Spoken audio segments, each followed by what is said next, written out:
from Rangers Ballpark in Arlington. It's the Texas Rangers versus the Baltimore Orioles. Good evening, everybody. I'm Tom Grieve in for Steve Busby, along with Mark McLemore. Mac, the Rangers find themselves a couple of games out of first place. They lost 4 out of 5 to end the first half, but tonight they have Derek Holland on the mound against the Orioles. They do, and Derek Holland has been one of the Rangers' most consistent pitchers all year long, and especially in his last 4 starts, where he's 3-0 with a 1.88 ERA in his last 4 starts. And historically, Derek Holland has been very dominant in the second half, going 16-4 with a 3.78 ERA after the All-Star break since 2007. So I don't think they can put anybody better than Derek Holland out there to start the second half of the season. Well, you're right, Mac. He's the right guy to have on the mound. The Orioles, one of the best offensive teams in baseball. Coming up next, it's the Texas Rangers and the Baltimore Orioles.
Is sponsored by your Texas Ford dealers. Visit your Texas Ford dealer and drive the best-selling trucks for 36 straight years.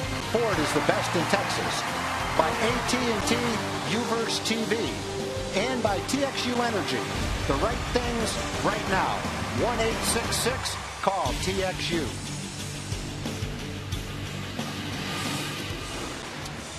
Well, welcome back to the ballpark. It's a perfect night for baseball. The Rangers start the second half a couple of games behind the Oakland A's. Ron Washington had the players working out yesterday. It's a good rest, especially for the bullpen, as they get ready to play one of the best offenses in baseball, the Baltimore Orioles. Rangers split 4 games in Baltimore on their last road trip. Let's check the West standings as we go into the second half. Oakland A's on top. Rangers are a couple back.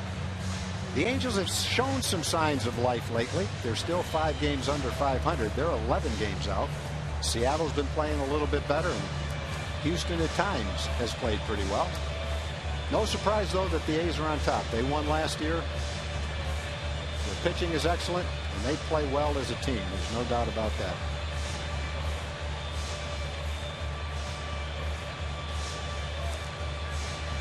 The East standings.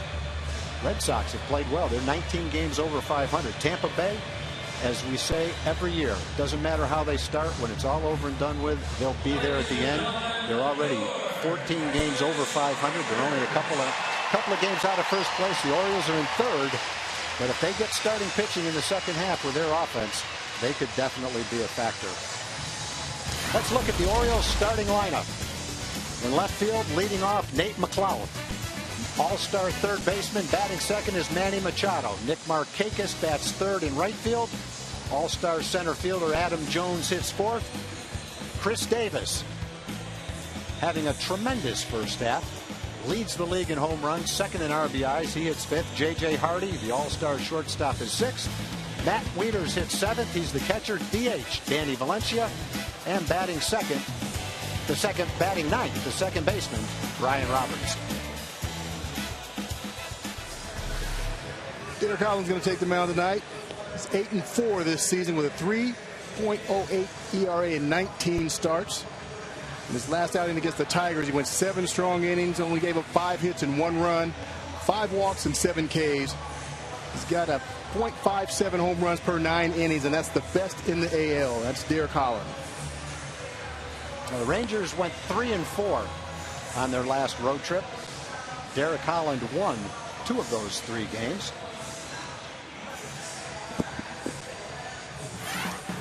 Defensively for the Rangers tonight, Jurickson Profar gets to start in left field. Welcome back Craig Gentry playing center field. Leonis Martin moves over to right field.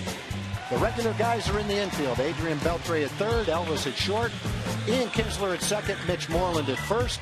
A.J. Pierzynski gets to start behind the plate. And, of course, on the mound is Derek Holland. Craig Gentry, fresh off the disabled list, had his rehab outings over the All-Star break. He's 100% and ready to play center field for the Rangers. Jurickson Profar, who's played just about everywhere for the Rangers, starts in left field, trying to decide whether or not to wear those sunglasses. The sun sets in left field, and Mac, that can be a little bit of a problem in the beginning of the ball game. It really can. This is one of the toughest fields to play left field in, with the sun being right in your eyes. The first pitch is a strike at 92 miles an hour from Derek Holland, but Nate McLeod lines it into left center field for a base hit. McLeod swung the bat well against the Rangers in Baltimore. In fact, had some good at-bats against left-handed pitching in that series. Early in that series, first couple of games, he was batting in the middle of the lineup. Buck Showalter moved him down to the leadoff spot. Seems to be a good spot for him. He has good speed, good base-stealing threat. Manny Machado, all-star third baseman, takes a strike. Machado likes to swing the bat. Taking a strike, he must have decided ahead of time. He didn't look at that pitch and decide to take it. Uses the whole field. Line drive hitter. You know, that number 2 spot is a really good spot for a young hitter, especially because you've got a guy ahead of you that can get on base and can distract that pitcher a little bit. You're going to get a lot of fastballs to hit. And most young hitters, as you know, Tom, like hitting the fastball. So that's a good spot for Manny Machado. Manny Machado got to the big leagues quickly. He was the 3rd pick in the draft, so it's not surprising that he got to the big leagues quickly. Nate McLeod only been thrown out 4 times. But to succeed the way he has in his first full season is pretty remarkable. Shows the talent that he has. Ball's lined to center field. Gentry, though, has a beat on it. Easy play. Derek Holland has the first out. Machado is out on the fly ball to center field. That brings up the 3rd place hitter, Nick Markakis. Derek has a good move to first base, and he will be doing his best to hold McLeod at first base. The other side, I guess, Mac, is that when you've got guys coming up like Machado, Markakis, Jones, and Davis, I guess Buck is probably not going to run McLeod that much leading off, is he? No, when you've got some power behind you like that, you really don't want that leadoff guy stealing a lot of bases, because if he gets thrown out, you're taking you're taking a run off of the base pass. You really want to let that guy stay there, because you've got some really big power guys behind you. You got to throw Chris Davis in there. You want as many guys on base as possible. And earlier in the season, when McLeod was stealing bases, he was hitting down toward the bottom middle of the lineup, where probably stolen bases were a little bit more necessary at that spot. Yeah, it's tough unless you've got a guy, a Ricky Henderson type, where when he goes, he's got a 90% success rate. And there are very few guys around that are like that. Markakis hitting .283, pulls that fastball foul. Derek against the Orioles, when he made good pitches to the left-hand hitters, was able to throw his two-seam fastball down and in, and his slider away. On the year, left-hand hitters have hit 30 points higher than right-hand hitters against Derek.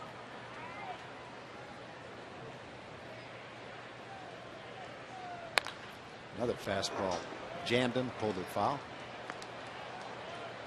Pretty obvious that they're trying to throw Markakis in.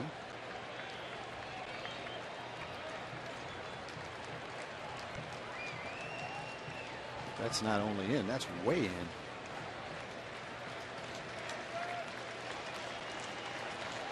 Well, 1-2 strikes. There's 1 out in the first inning. McLeod singled to start the game. He's at first base. Markakis in his 8th full season in the big leagues. Very steady player for the Orioles. Last year he spent some time on the disabled list for the first time. But generally he's out there for 150 plus games.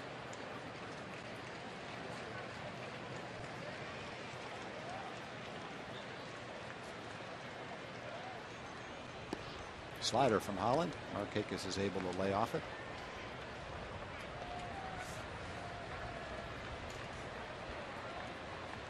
Markakis is not a guy that strikes out a lot. He's only struck out 41 times this year. He's had years where he's been more patient, but he generally makes contact. Good pitch from Derek. Took a little bit off that one. And Markakis, who doesn't strike out a lot, fooled by that pitch. Nice changeup by Derek Holland. He pounds Markakis in with 3 fastballs about a foot inside off the plate. Markakis was able to get around on him, and so he's got it in his mind that he's thinking, okay, I've got to be ready for that fastball, and Derek pulls the string on him with a nice changeup for a strikeout. Now, occasionally you'll hear people say that left-hand pitchers don't generally throw changeups to left-hand hitters, and never really understood that. And that's an example in my favor right there. Yeah, I don't get that either. It works. The idea of a changeup is to make the hitter swing too soon. And he definitely was able to do that with Markakis. Now, Markakis laid off the slider right before that, but different look fooled him. Adam Jones, all-star center fielder. No outfielder got more votes for the all-star game than Adam Jones. Ground ball to third. Easy play for Beltre. Throws over to Ian. So Derek Holland dodges the leadoff single by Nate McLeod and then goes through an all-star part of the lineup. Rangers will come up. No score.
A leadoff single, and then went down 1-2-3 after that. Look at the Rangers batting order. Ian Kinsler leads off. He's the second baseman. Batting second, Elvis Andrus. Batting third, the catcher, A.J. Pierzynski.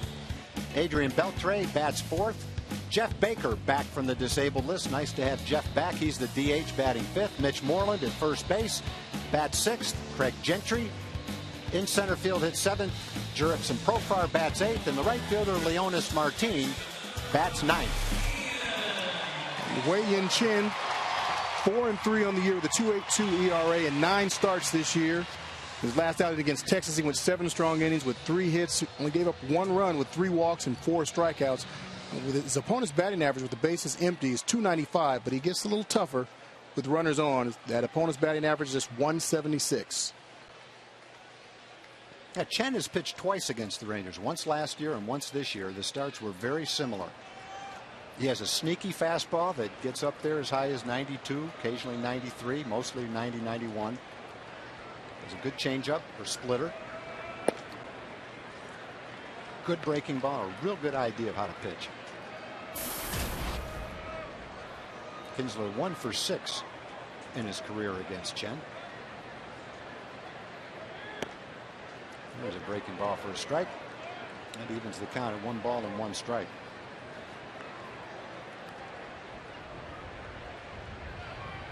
Chen originally from Taiwan.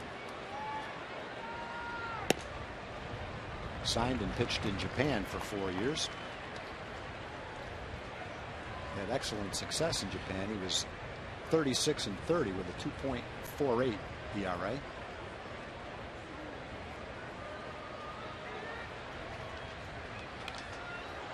Fastball to Ian, fouled off 92 miles an hour with his fastball. Mac, he looks like one of those guys that if you just look at the radar gun, you'd say, well, he's not throwing that hard. But when you watch the hitters swing at him, they tend to be a little bit late on him. Sneaky. They do, yeah. He's that sneaky guy that, you know, has got that nice, slow, deliberate windup, and then all of a sudden here it comes. And it looks like he hides it really well. And to me, that adds, 2 or 3 miles an hour on anybody's fastball. Sure. I didn't really like those guys. I want to see the ball. How about the guys that were like that and did throw 94 or 95 miles an hour? I guess those are the guys in the Hall of Fame, I guess. 2 balls, 2 strikes to Ian.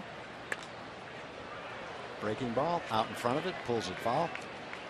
One of those lead-off at bats that you generally see from Ian. You'll see a lot of pitches. This will be the 7th pitch right off the bat from Chen.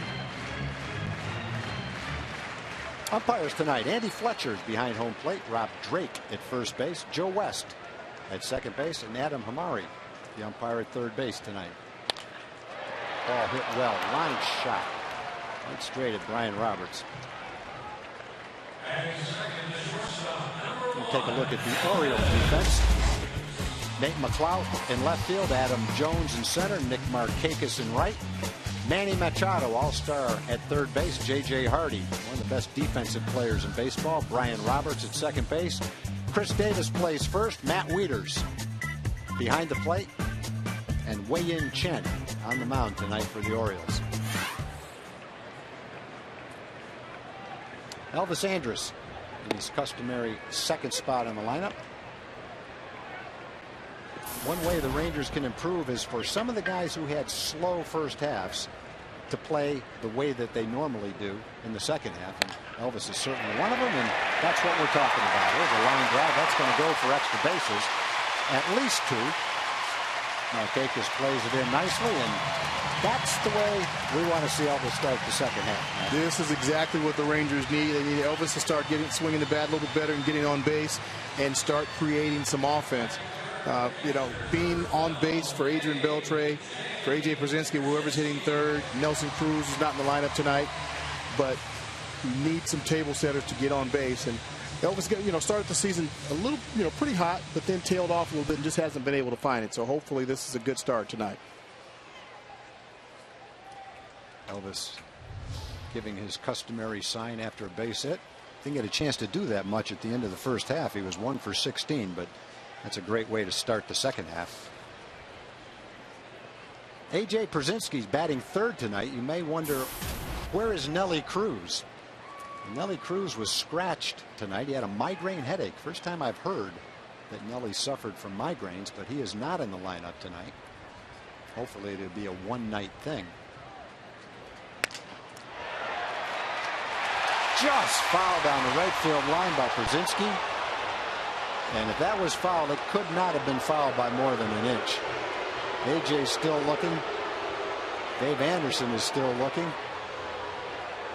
Now, Rob Drake has the final say, and he said that ball was foul. That would have been an extra base hit and an RBI. Let's take a look at it. It looks pretty close. We had something jump up down there, and there's some wow. I don't know how much closer that could have been without being fair. Wow. Something jumped up there. Is that chalk? That's pretty close. I don't know if it's chalk or not. Rob Drake was closer than we are. Yeah. And we have a little more interest in seeing that ball be fair. So, to be fair, Rob Drake was closer. All right. He called that ball foul. We'll give him the benefit of the doubt. But if I was AJ, I might have shown my displeasure. They just missed a double. No balls and one strike. Fastball down and in. Let's take even another look. You know, as a hitter, you see this ball and you know if it's hooking or not. Ooh, that's pretty close. I'm going with fair. Yeah. Can we get that replay like they have in tennis? Yeah. Can we use that? We can do that. Now, if the Orioles hit that, I've been going with foul. Oh, way foul.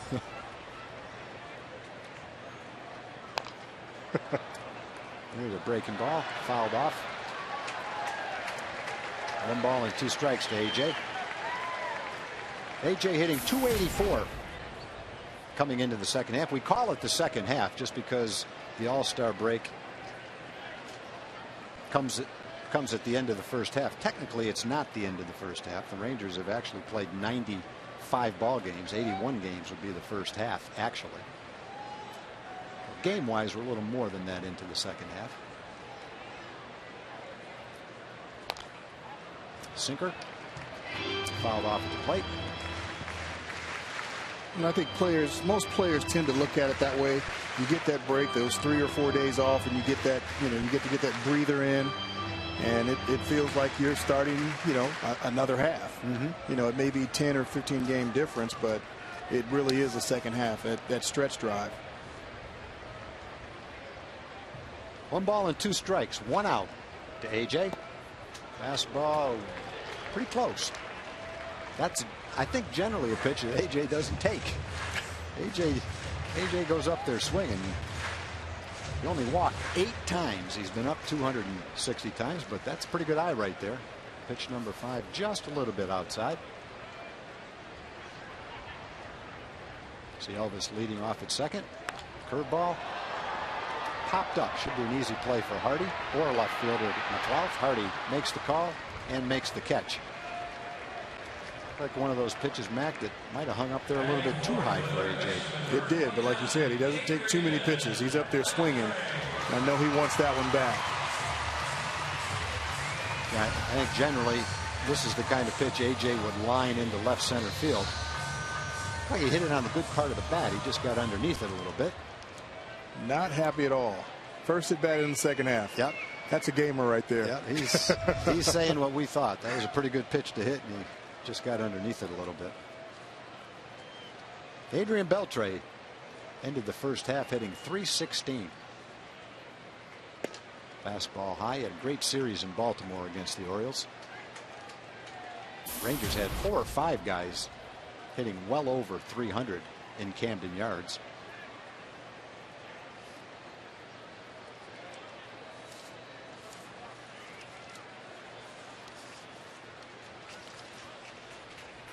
One for 6 against Chen.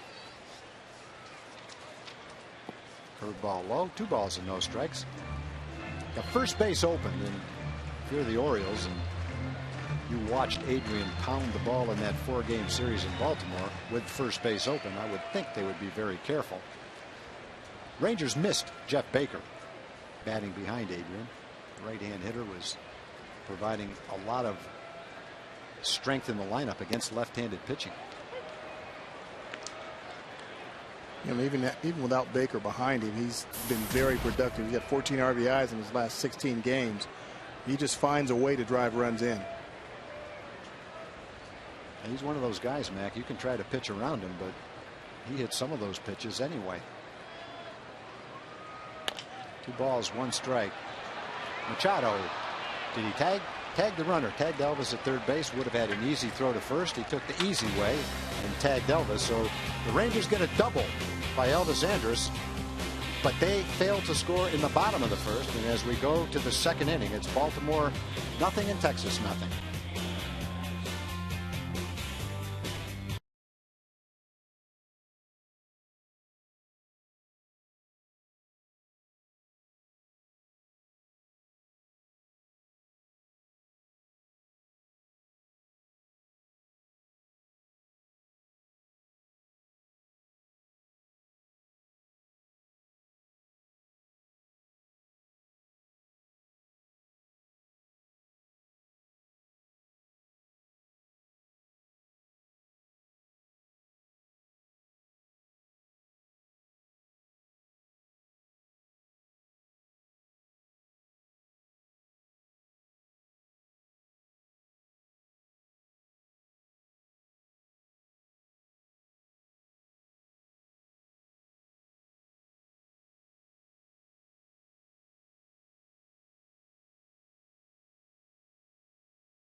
Up here enjoying a little bit of a breeze as the sun goes down in Community Corner. I want to tell you about an organization tonight called Buckner International. For more than 130 years, Buckner International has been transforming lives through hands-on ministry, serving the most vulnerable people from the beginning to the end of their lives. Today, Buckner serves 500,000 people each year in 18 countries around the world. You can find out more by going to www.buckner.org. Tag? Thank you, Joel. Leading off for the Orioles in the top of the second is Chris Davis. And to say Chris Davis had a good first half would be a major understatement. One of the best first halves in the history of baseball. Rangers pitched him tough in Baltimore. They pounded him in and up with a fastball, threw him off-speed pitches down and away. And until Ross Wolf got a changeup a little bit up in the zone that Chris hit for a home run, they pretty much shut him down. Derek Holland, especially in his start against the Orioles, was able to do that. He jumps out 1 ball and 2 strikes.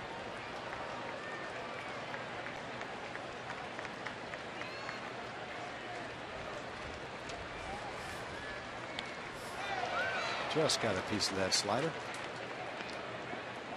You know, people have asked me if, I thought Chris Davis had it in him to do this. And my answer was yes. But not all in the first half. Thought he might have this kind of a season? Yes, but not in a half. No, it's hard to predict anyone can have the kind of first half that Chris had. You look at the numbers. Hitting .315, 37 home runs at the All-Star break, 93 RBIs. Wow. And other numbers just as impressive to go along with it. 2 guys battling for the Triple Crown, Chris and Miguel Cabrera. Fastball, yes, outside corner. Andy Fletcher with the call. Chris with a shake of the head, didn't like it. But that call goes Derek's way. Second strikeout for Derek. Struck out Markakis on a changeup. Fastball away. One of those borderline pitches. Sometimes the hitter gets it, sometimes the pitcher gets it. That one went Derek's way. All those kind of pitches on the outside corner could go either way. Derek got the call that time. Fastball for a strike to J.J. Hardy. Chris still not too sure that was a strike. Curveball hit well by Hardy, but not well enough. He must have hit that ball off the end of the bat, Mac. He did. That's the toughest play for an outfielder when a guy takes a full swing like that. It has a fairly good sound. You can get fooled as an outfielder. That was a pretty good play by Profar there, not going back too far and just keeping his eye on the ball. You watch the ball, and it's a hanger. You see the swing by a guy who's got power, and your first reaction is, uh-oh. Yes. But then you watch the replay, and you see he hit the ball off the end of the bat, and that's why it just didn't go very far. But I guess that's one where Derek could say he might have gotten away with one.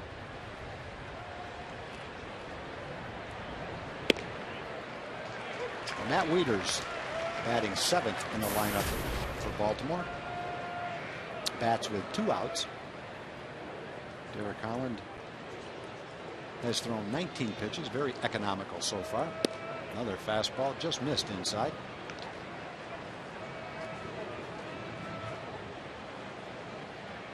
Derek pounding the strike zone this year, throwing a lot of strikes, good velocity, very aggressive.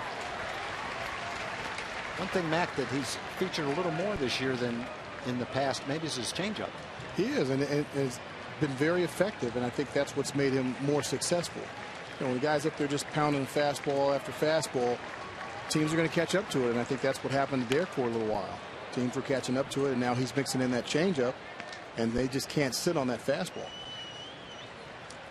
Derek also looks like he's stronger this year. I don't know if he's put on weight, but he's stronger. Last year he was sick at the beginning of the year, had that arm fatigue. I don't know that his velocity ever was as consistent last year as it has been this year. Good fastball, trying to pound him in. I think for the most part, Derek starts out some games at 94, 95 miles an hour, and generally after 100 pitches, that's right about where he is at the end of the game. 2-2 pitch to Wieters. Ball's hit well to left field. If it stays fair, it's gone. Right down the line. Off-speed pitch. Stayed up. Wieters a little bit behind the fastball. Was able to wait on the breaking ball. And he puts the Orioles ahead 1-0.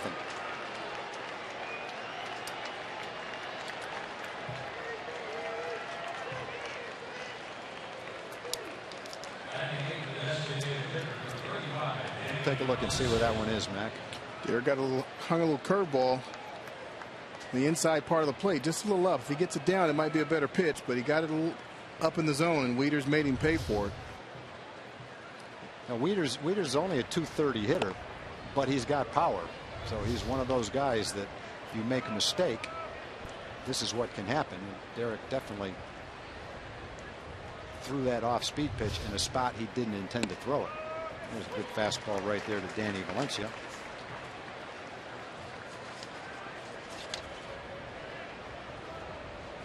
And he knew it. It wasn't a bad pitch call, just a bad location. Right. Ball hit to right field by Valencia, but Martin is there, makes the catch in front of the warning track.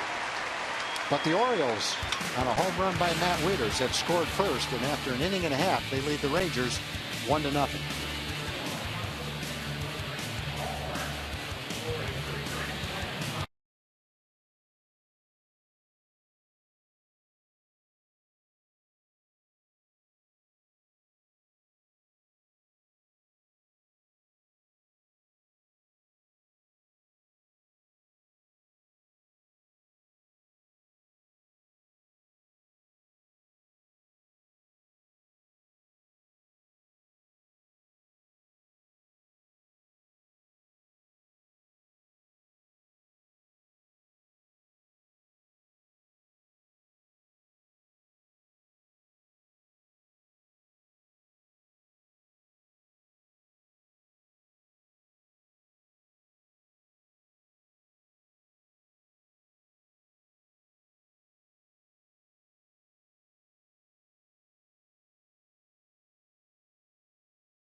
on Wash's call to Mark McLemore at 469-209-2121. If he reads your text in the post-game show tonight, you'll win a $50 sporting goods gift card from Metro PCS. The text again is 469-209-2121.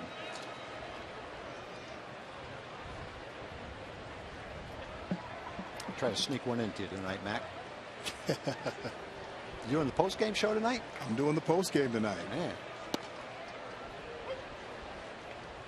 How come you didn't do the pre-game show? That'd be some kind of night for you right there. That would have been.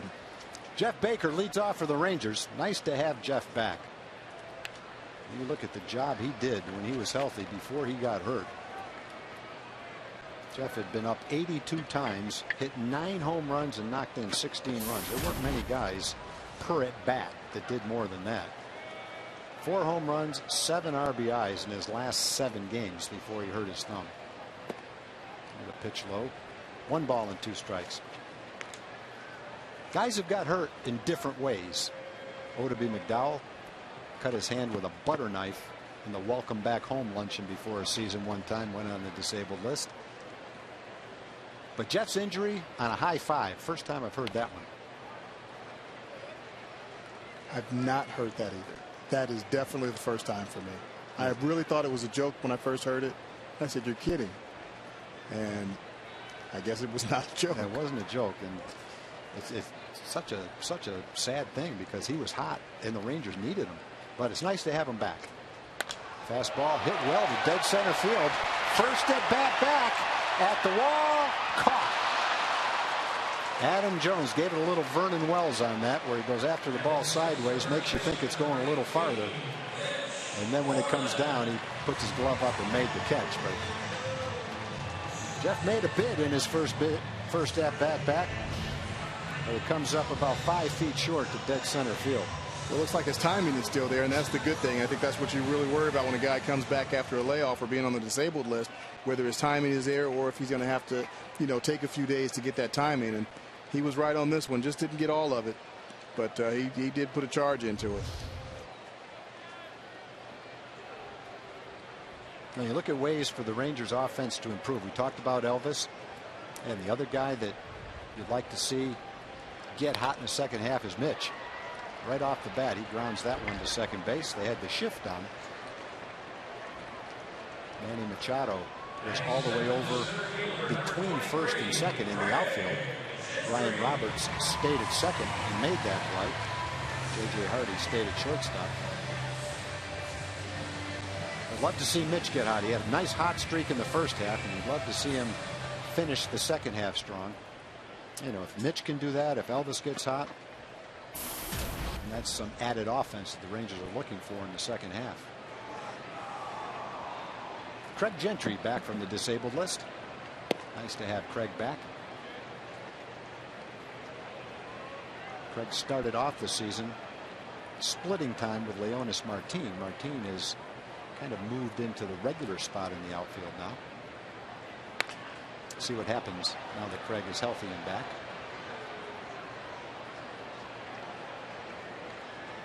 It's great as a manager to have options, though, to have 2 guys out there that, a left-hander and a right-hander that can split time, that both can play center field, they can both play multiple positions in the outfield.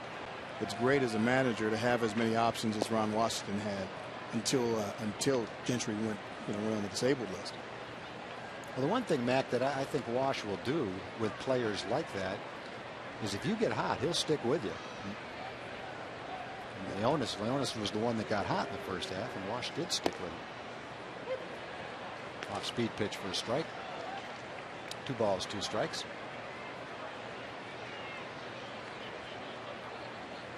And as a player, it's nice to know that. If you're swinging the bat well, you're going to be in there. Pitch in the dirt.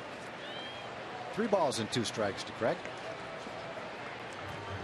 Craig last year for the Rangers in 240 at bats hit .304.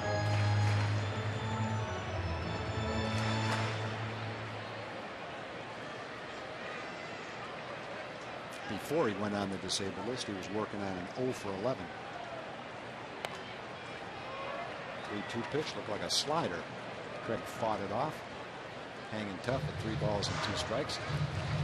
Chen, one of those lefties, Matt, for whatever reason, seems to give the Rangers a hard time. A guy that has a lot of different pitches, good command, and throws off-speed pitches on any count. It seems to give the Rangers a hard time. Yeah, it's usually those soft throwing lefties. You know, Chen, you know, has got some really soft off-speed pitches, but he can, you know, throw it in there 91, 92. But it's usually those left-handers that have that changeup or that sinker that really give the Rangers, you know, problems.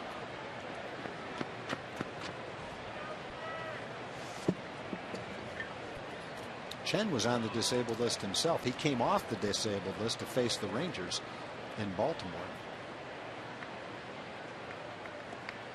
And he throws another breaking ball, but this one's out of the strike zone. There were 2 outs. Craig works a walk.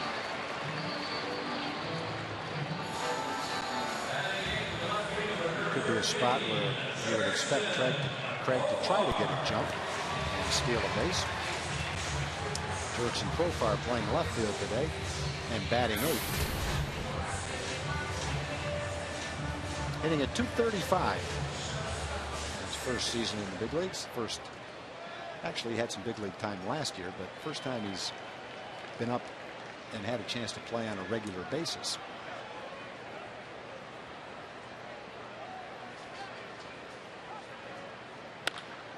All ripped, but foul down the left field line. Mac, how hard would it be for a 20-year-old to get a chance to play, but to play uncomfortable positions? Maybe not uncomfortable, but unaccustomed positions. You had it right. Uncomfortable. Going, you know, being a shortstop. He's a shortstop. You know, moving over to second base, not that difficult. But then trying to play some third base, I think that's pretty difficult. And now going to the outfield, that's extremely difficult for a young kid to have never done that. I'm sure he didn't play anywhere in the outfield at any point in time as a kid. Right. That just didn't happen. He probably pitched and shortstop, and that was it. Right. So to go to the outfield, that's a huge jump for Profar. And he's handled it great for me, but it's very difficult to do it at the big league level on a contending team. Yeah, I agree with you on that. Gary Pettis has worked with him a lot in the outfield. And as difficult as it is, Profar has done a nice job and actually looked fairly comfortable wherever he's been. And that's a credit to him. He says, hey, if they hit me a ground ball, I have to catch a ground ball, whether I'm playing shortstop or left field or third base. So even though he sloughs it off a little bit, it is a difficult assignment.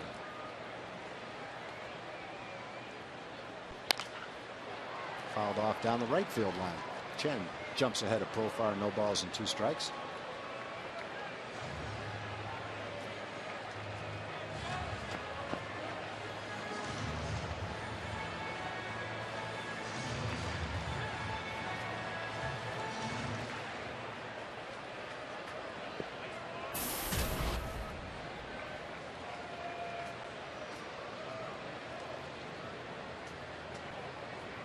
Oh, 2 pitch.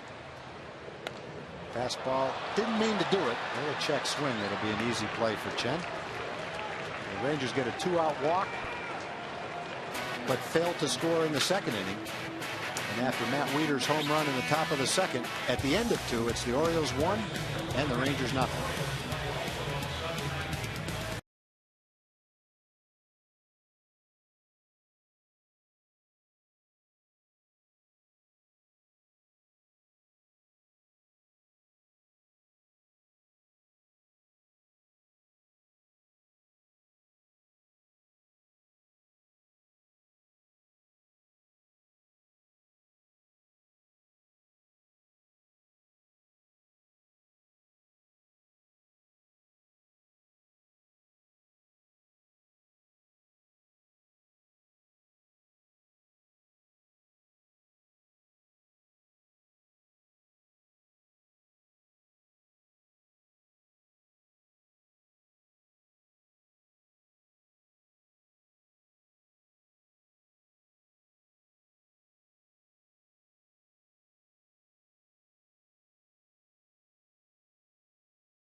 One source for live baseball everywhere you go.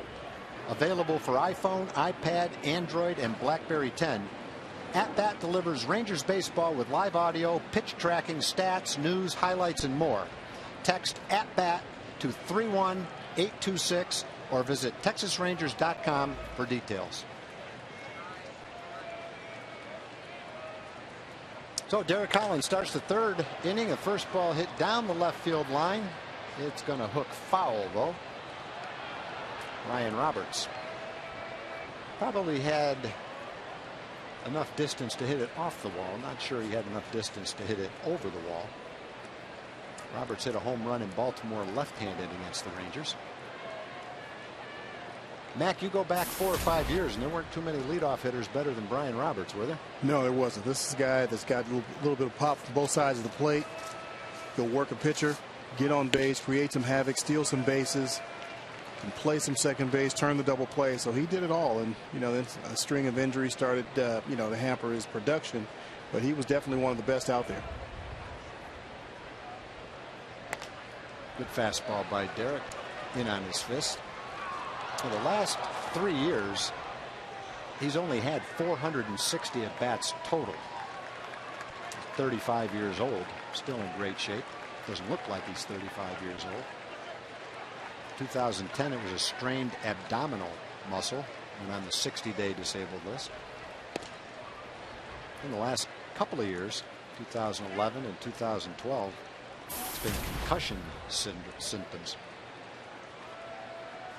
Last 12 games has been a little bit of a struggle. Still trying to get back in everyday playing form.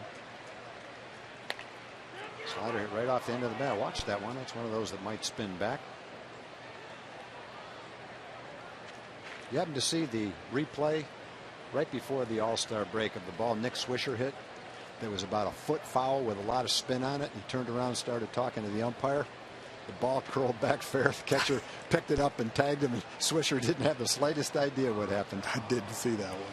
When you hit the ball, especially with a cupped bat, right off the end of the bat and get that spin on it, you look down and see it's going to be foul, and the spin sometimes takes it back. If you're looking right straight behind the umpire on the right, that's Joe Mackel. Longtime Ranger clubhouse manager, all around good guy. Sitting down there. There's Joe.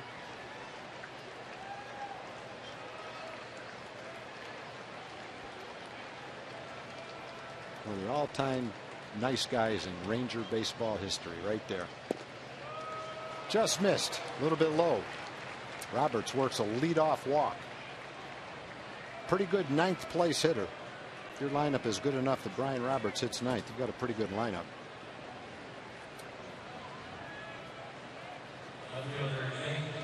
That comes back to the top of the order, and Nate McLouth. McLouth lined the first pitch of the game from Derek into left center field for a base hit.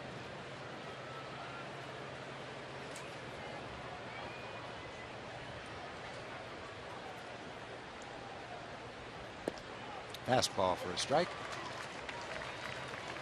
A couple of birthdays to get to. Try to peck away at them. Barbara Moore from Fort Worth was 84 years old yesterday. Happy belated birthday, Barbara.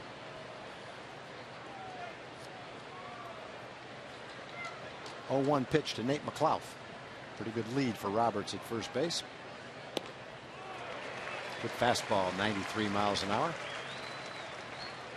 Gene Rainwater from Fort Worth, World War II veteran, was 98 years old yesterday. Happy birthday, Gene, and thanks for your service. We'll see if Derek can work on the left-hand hitter. McLouth has swung the bat well against the Rangers. He's swung the bat well against left-handed pitching. Left-hand hitters on the season hitting over 280 against Derek. So make a good pitch. Run that sinker in or throw that slider away.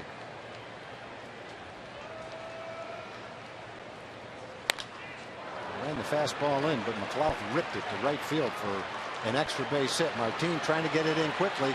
They're waving Roberts around. The throw from Kinsler, not in time. Double by Nate McLouth on an 0-2 pitch. allows Brian Roberts to come all the way around from first base and score. And Derek with the 0-2 pitch, obviously trying to get that fastball into McLeod, but Mac, he didn't get it in there far enough, did he? He did. 0-2. He's trying to go inside with a fastball and just didn't get enough, or got too much of the plate. Got to get in a little bit further. You want to miss in, way in, like he was doing earlier to Markakis, and just got too much of the plate. And McLeod made him pay for it. Drove that ball in the right field all the way to the wall. Got by Martin, and with the speedy Roberts on first base, he's going to score easily from first base. Yeah, that was just a pitch that Derek really didn't get anywhere near where he wanted to get it in. The ball came back right over the middle of the plate. Now you've got a man on second, nobody out, 2 runs in already, and now you've got to wade through the middle of the Oriole lineup.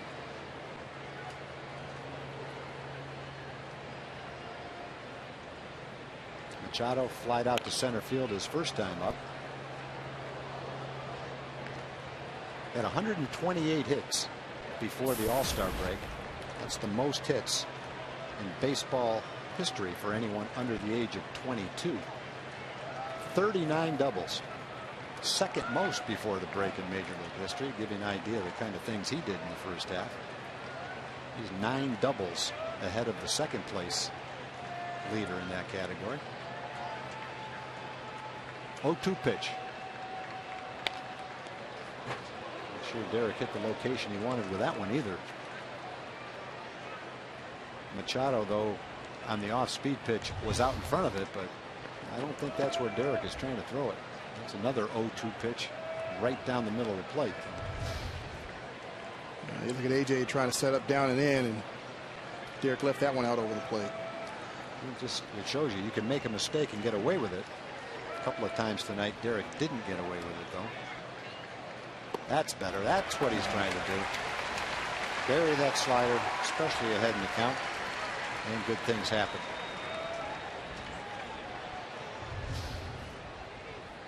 This is the pitch. This is the location that he wanted. Something down and in. Manny swings through it. It looks like a good pitch when it leaves his hand, and it's a good pitch for Derek. But for the hitter, not so good. And Derek threw that pitch a lot in his last start. He beat Max Scherzer 7-1 in his last start. Struck out 7 in 7 innings against the Tigers, and we saw that pitch quite frequently. Markakis struck out his first time up. Takes a slider for a strike.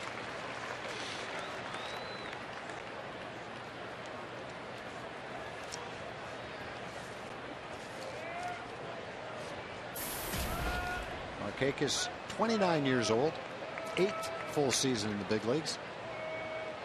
.295 career hitter. Another fastball, a little bit inside. Didn't quite catch the corner. Looked like a pretty good pitch. See where it was. Oh boy. That wasn't touching the plate. That was in the plate.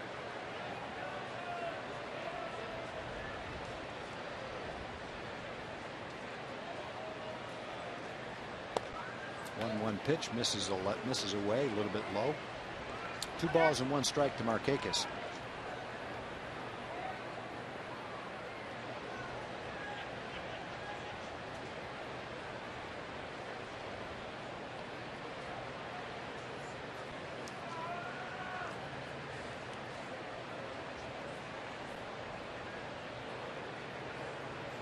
Fastball hit on the ground.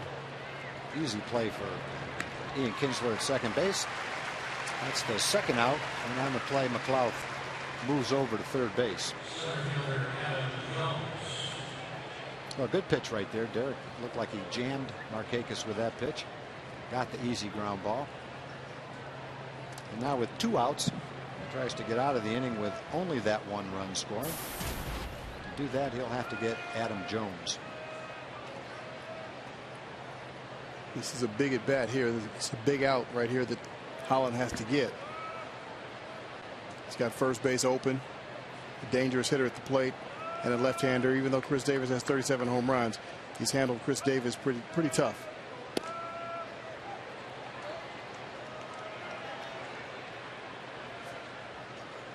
Adam Jones, one of those guys that just seems to get a little bit better every year. The all-star center fielder this year. Hit 32 home runs for the Orioles last year. Trying to get the fastball into Jones. He's missed a couple of times in. Jones is one of the building blocks for the Orioles. They signed him to a 6-year contract extension, which goes through the year 2018.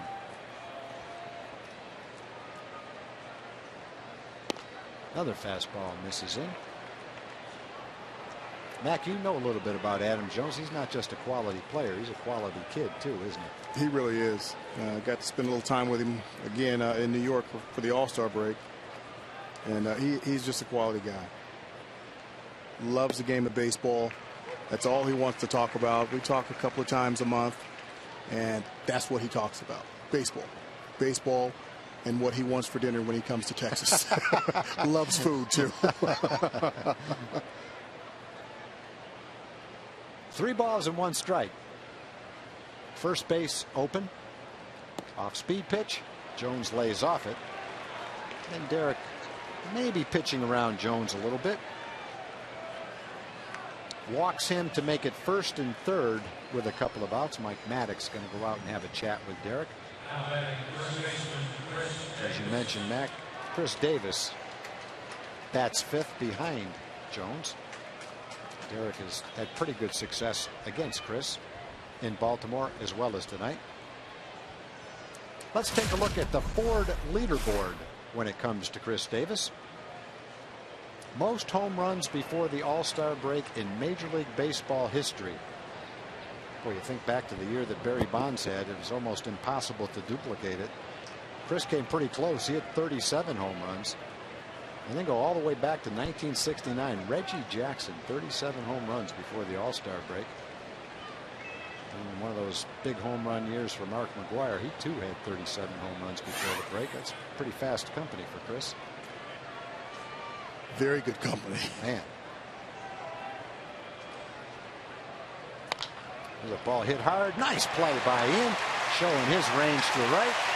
So Chris Davis hit the ball hard, but Ian Kinsler makes the play for the last out. The Orioles strand a couple of men, but score 1 in the inning. And after 2.5, they lead the Rangers 2-0.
SportsCityToyota.com.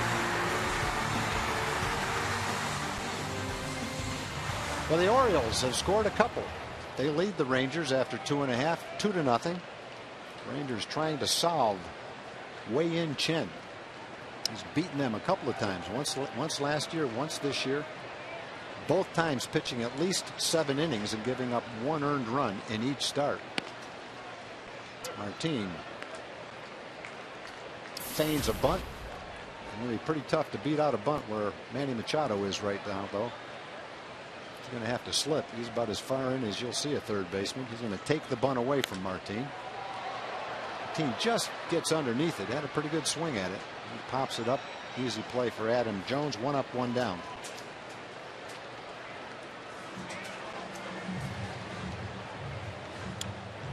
Get to a couple of more birthdays here. David and Dixon Yarmoose, 83-year-old twins from Salina. They were born on July 16th. Happy birthday, guys. Joe Watson from Denison, 80 years old today. In fact, he played minor league baseball with the Orioles, a veteran of the Korean War. Happy birthday, Joe. Back to the top of the order, and Ian Kinsler takes a curveball for a strike. David Galloway, 91 years old. He's from Bedford. Happy birthday, David. Carol Needs from Louisville was 86 years old yesterday. Happy birthday, Carol. Kinsler just underneath it.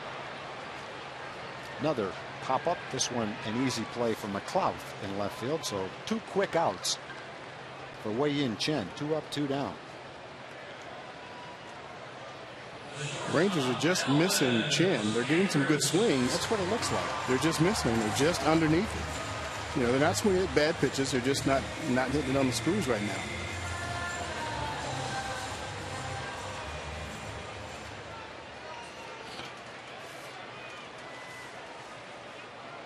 Everybody, obviously, after 95 games, enjoys 4 days off. But does it do anything to your timing as a hitter, Matt? It definitely can. I wouldn't like 4 days off. We used to only get 3 days off. And usually it was that, 2 days, and then that third day we would probably work out. But yes, 4 days off could definitely mess with your timing. Yeah, but then again, there were some guys that just didn't seem to mess with them at all. I mean, you'd have guys go on the disabled list and be gone for 2 or 3 weeks and come back, and it was like they hadn't missed any time at all. Yeah. Now there's a great sign. Another rope for Elvis. Elvis has both base hits for the Rangers. A line drive down the right field line for a double, and a line shot over shortstop. So Elvis has had a couple of good pitches to hit, and he hasn't missed them. He's centered them right on the good part of the bat. That's a great sign. Hit the outside pitch to right field and pull the inside pitch to left field. Not trying to do too much. Great swing.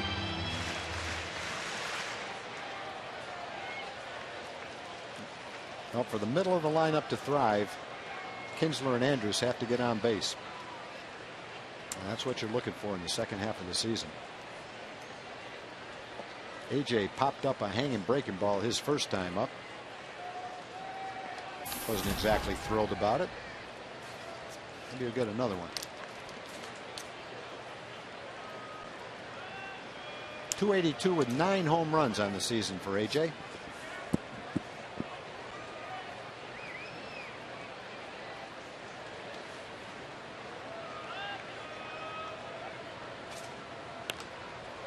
Jam shot.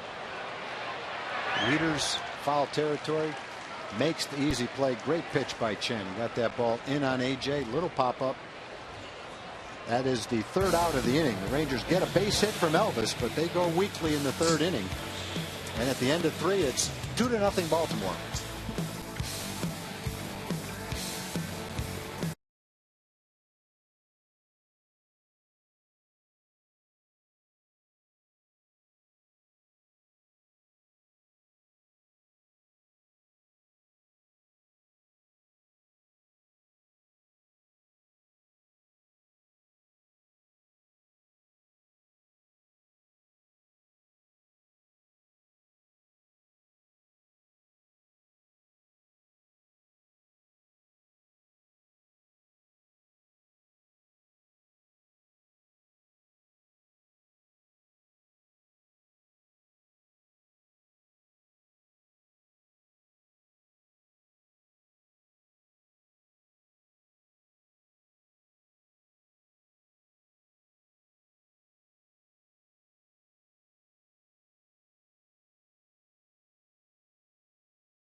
Who was the first Ranger to start more than one All-Star game?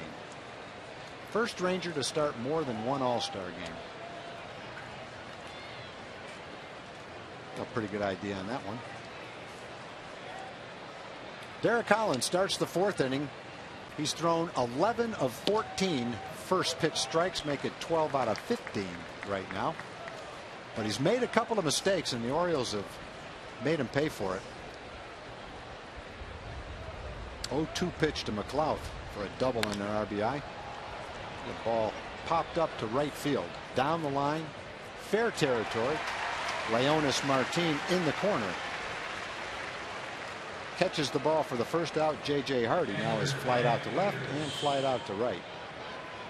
Let's go to Joel Thomas. Joel? Hey, thanks, Tag. We want to let folks know to get out to the ballpark early tomorrow for a very, very special night. The Rangers are inducting Pudge Rodriguez into the Rangers Hall of Fame, and there's going to be some big names out there, including Nolan Ryan, Rusty Greer, Jim Sundberg, and more than 50 former Rangers will make appearances over the course of the weekend. And did you know Pudge is still second all-time for the Rangers in hits, doubles, and multi-hit games? So come on out and join us in honoring Pudge.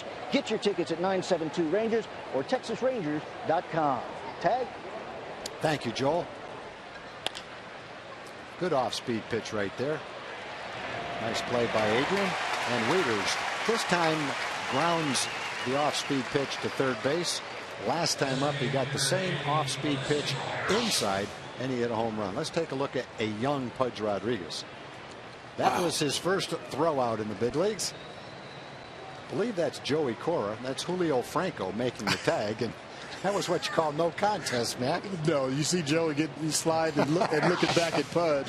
And, of course, they knew each other from Puerto Rico, but Joey was not happy, I'm sure. Well, Pudge was great at the luncheon today. Boy, you talk about a kid that's come a long way. He was polished, he was funny, he was humble.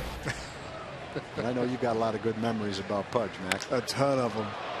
Ball hit well to right center field near the warning track. Gentry at the wall. Runs it down, and that is the third out. Gentry moving a little bit gingerly there, but he makes the play, and the Orioles, for the first time, go down 1-2-3. The Rangers trying to get back in it in the bottom of the 4th, trail the Orioles 2-0.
What was that trivia question? Who was the first Ranger to start more than one All-Star game? If you guessed Pudge Rodriguez, you would be right. 12 career All-Star game starts, 9 straight with the Rangers from 1993 to 2001. What was it like, Mac, catching a throw from Pudge and making a tag? Was it hard because he threw it so hard, or did he make it easy for you? It was so easy. I loved it. The toughest thing about it was catching somebody else. Because it looked like a changeup? It was a changeup. Not looked like it. It was a changeup. Ball hit well to right field by Beltre. At the wall, Markakis jumps and comes down with it. Thought Beltre might have had a shot at it. He got underneath it a little bit. Markakis, a very good defensive player, had time to get to the wall. And once you get to the wall, then all you have to do is jump as high as you can to catch it. He times it perfectly and comes down with it. Toughest thing about that is knowing where the wall is. You see him put his left arm up and finds that wall and doesn't jump into it with his shoulder. He puts that arm up and jumps. He's a couple of feet away from the wall when he goes up and makes the catch. Very nice play. Not easy, especially since this is not his home ballpark. Good look at the concentration. And that ball is definitely going to be a home run if he doesn't come down with it. He didn't get to make that play very often in Baltimore. No, that's for sure. Jeff Baker gave it a ride his first time up, right to the wall, and Adam Jones in dead center field. The Rangers have hit some balls hard. Just missed a couple. Adrian hoping this ball has a shot. That's out, he said. Well, for as many guys as Adrian has robbed at third base, I guess that'll happen to him occasionally. 1 ball and 2 strikes to Jeff Baker. Fastball fouled off. Mac, I think the best catch, maybe the best catch I've ever seen, was the one Gary Matthews caught in center field here. I mean, he went over the wall, but he didn't have time to get to the wall. Was that be on top of your list? That's at the top of my list for an outfielder. There's no question about it. I mean, running full speed, and it was. I mean, and twisting to catch it. Yeah. I mean, that was just a tremendous catch, and then coming off the wall and landing on his feet. That's by far the best catch I've ever seen in the outfield. Yeah, I have to agree with you on that. Breaking ball misses. You know, and you played with Ken Griffey Jr. and probably over a career, very few players made more plays like that than he did. But for you to say Gary Matthews was the best, that's saying something. I played with a lot of great center fielders. Oh, a base hit. Jeff Baker just picks up where he left off. Almost had a home run the first time up and a rope up the middle his second time up. And Mac, I think those 2 at bats show what the Rangers have missed while he's been on the disabled list. That they really right-hand bat. They do. This is that right-handed bat they've been looking for and missing. He fouled off a few tough pitches. He was behind on a couple of them. A couple of them were borderline. He fouled them off until he got a pitch that he can handle and drove it up the middle. He's got a knack, boy. He's a good hitter for the Rangers this year. That was a great acquisition. The Rangers have been talking about needing more right-hand hitting. Getting Jeff back in the lineup, certainly a step in that direction. And Mitch Moreland hit the ball hard his first time up, but right at the second baseman.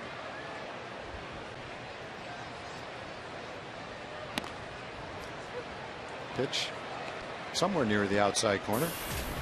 Chen got the call. And I guess, Mac, with a man on first, they can't quite put the same shift on against Mitch, can they? No, they're going to do it a little bit, but not quite as severe. There's that first pitch to Mitch. That was somewhere near the outside corner. Might have been in the other zip code, though.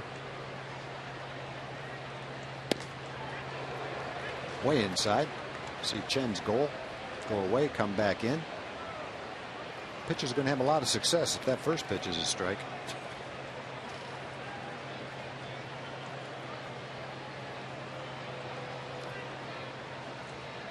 57th pitch for Chen in the 4th inning.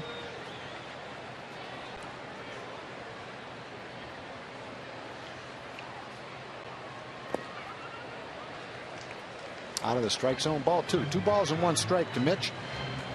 Craig Gentry in the on-deck circle. Mitch with a 4-game hitting streak, 6 for 15. One thing he's done in those 15 at bats is hit the ball to left center field, and when he's doing that, he's generally swinging the bat well. See what Chen throws here. 2 balls and 1 strike.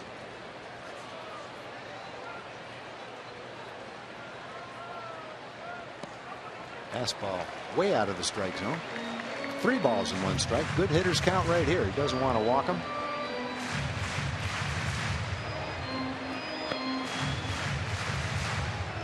Got the luxury of looking for a pitch in the zone you want it to be in right here.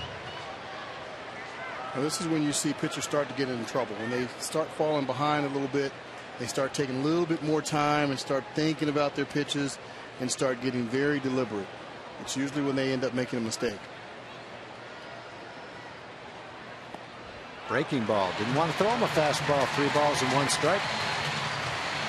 Not a problem if you throw it for a strike. Could be a problem though. Ball 4 puts 2 men on for the Rangers.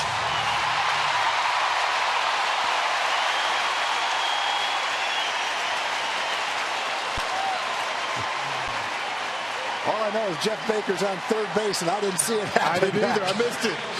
Yeah, the Orioles missed it too. I turned down to look at my scorecard, heard the roar, and saw Jeff Baker at third base. Buck Showalter's not too happy. Now, they had the shift on, which means that the third baseman is way over toward shortstop. So you see Jeff trotting to second, sees nobody at third, and he just keeps right on going. Nice. Well, you see him. I saw him trotting towards second base, reached down to my scorebook, heard the roar. I have to admit, for 2 seconds, I had no idea what happened. I thought this Cowboys scored for a second. He got everybody napping. Well, that's one you don't see very often. Again, you had the shift on. They're playing Mitch to pull. Machado way over toward shortstop. Baker saw that Machado didn't go back toward third, knew he could beat him to third, and just kept right on going. Now you got a man on third base and 1 out.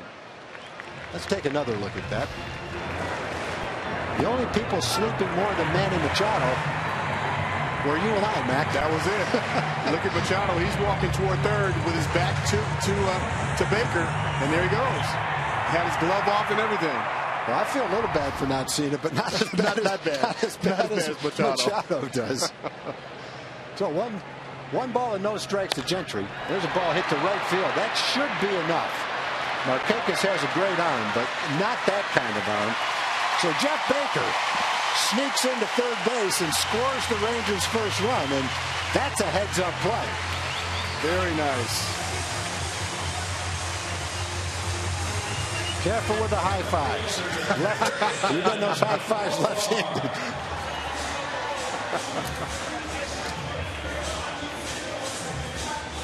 Good job by Craig Gentry. You have to get that run in. You can't let Chen shut you down first and third and 1 out. Craig reached out, stroked it to right field, hit it well. He picks up the RBI, and now it's 2-1. Baltimore with Jurickson Profar batting and Mitch Moreland at first base.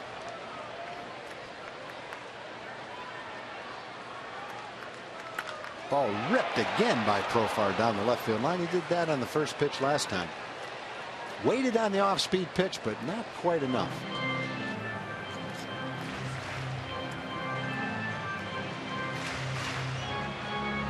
Well, Jeff Baker, if you're scoring at home, goes to second on the walk and then is credited with a stolen base.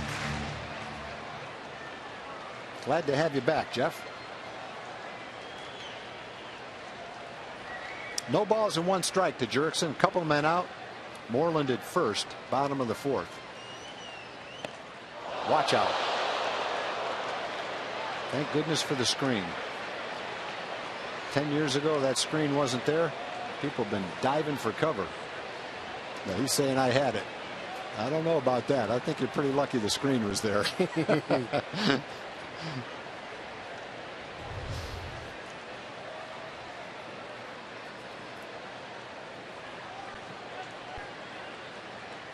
All right.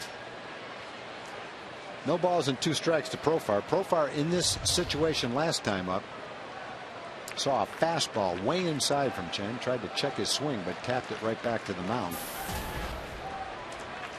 Trying to make something happen. No balls and 2 strikes.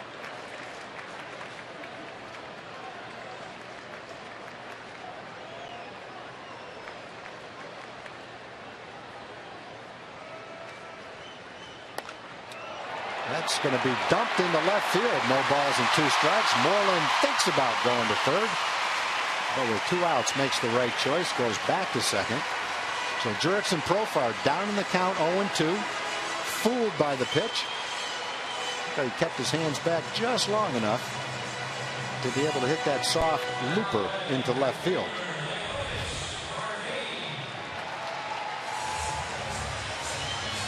Nice piece of hitting by Profar. He gets out ahead of it a little bit, but gets the head on it. And you want to put it in play. You never know what's going to happen. You put the ball in play. And he gets a hit out of that one.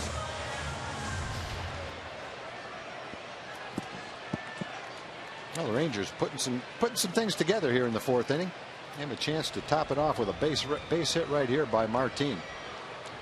Martin popped up to center field his first time up. Takes a pitch low. And has had his average up around 300 for a while. It's dropped back down to 283.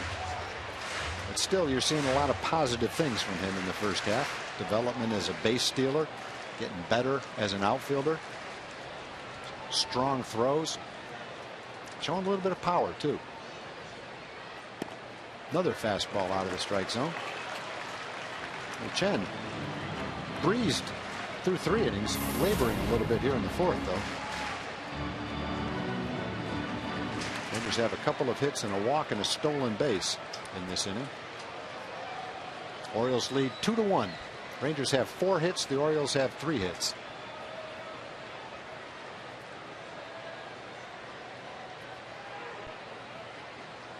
Breaking ball, 2 balls and no strike.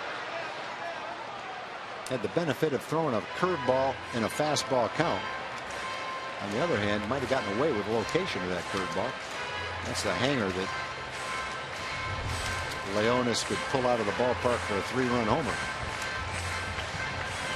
Good swing at it, just missed it. And you can tell on his face he wants that one back. Yep. That's the one you hook into the bullpen. 2 balls and 1 strike. Not ready for the fastball. Well, you've seen the breaking ball, you've seen the fastball. 2 balls and 2 strikes.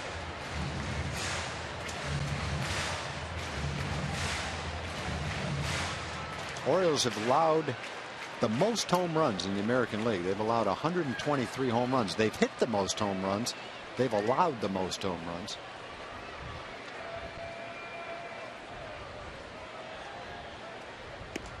Two fastball might have been out of the strike zone. Gets Martin to swing at it. So Chen works his way out of a 1st and 2nd jam, but the Rangers score 1 in the 4th, and they close the gap. They trail the Orioles after 4, 2-1.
is sponsored by Standard Insurance.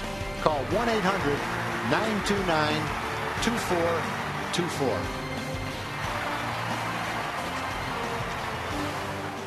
2-1. Orioles over the Rangers as we go to the top of the 5th inning. Derek Holland had a 1-2-3 4th inning, the first 1-2-3 inning he's had so far today. And he starts the 5th inning with the bottom of the order. Brian Roberts, leading off the 3rd inning, worked a walk and came around to score the Orioles' 2nd run.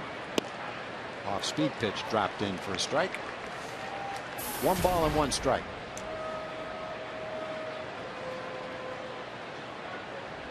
Last full year that Roberts had was 2009.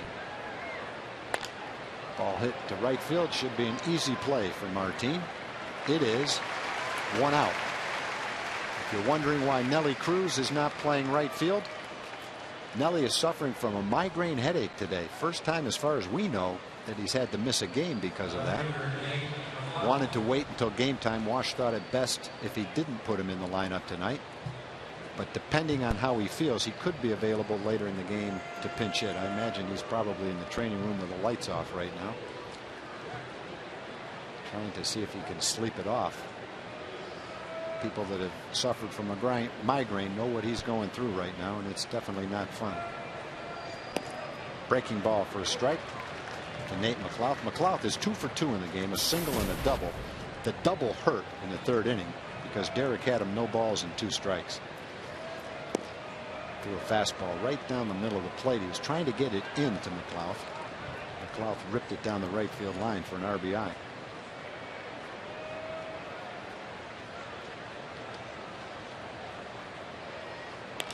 Breaking ball has McLouth out in front. 1 ball and 2 strikes. Derek has walked 2, struck out 3. Derek has given up .57 home runs per 9 innings. That's the lowest percentage in the American League. He's kept the ball in the ballpark. That plagued him last year.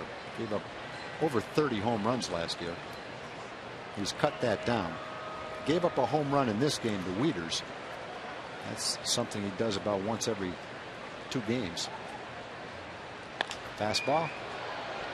Foul down the left field line. McLouth hanging tough. McLouth, another guy that doesn't strike out very much and gets his share of walks. He's walked 33 times. He's only struck out 44 times.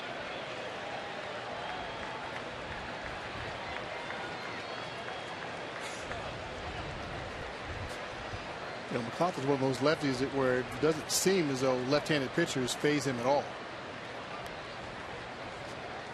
No, he has swung the bat well against Derek, for sure. What a fastball. That didn't sound very good. Whoa. Ian makes it interesting. Routine play, bobbled it, kept it in front of him, though, and was still able to make the play. So McLouth finally is out on the easy ground ball to second. He's 2 for 3 now. Derek's retired 6 straight. Getting on a little bit of a roll right here. Remember, the Orioles, one of the best offensive teams in baseball. They lead the American League in home runs by 17. They're 3rd in runs, 4th in average, so they can hit. 4 starters made the All-Star team, including Manny Machado. Of course, you know Chris Davis made the All-Star team. J.J. Hardy, Adam Jones as well. They had a 5th member of their team make the All-Star team as well. Chris Tillman, their young starter, was added to the All-Star team. So 5 Orioles made the All-Star team.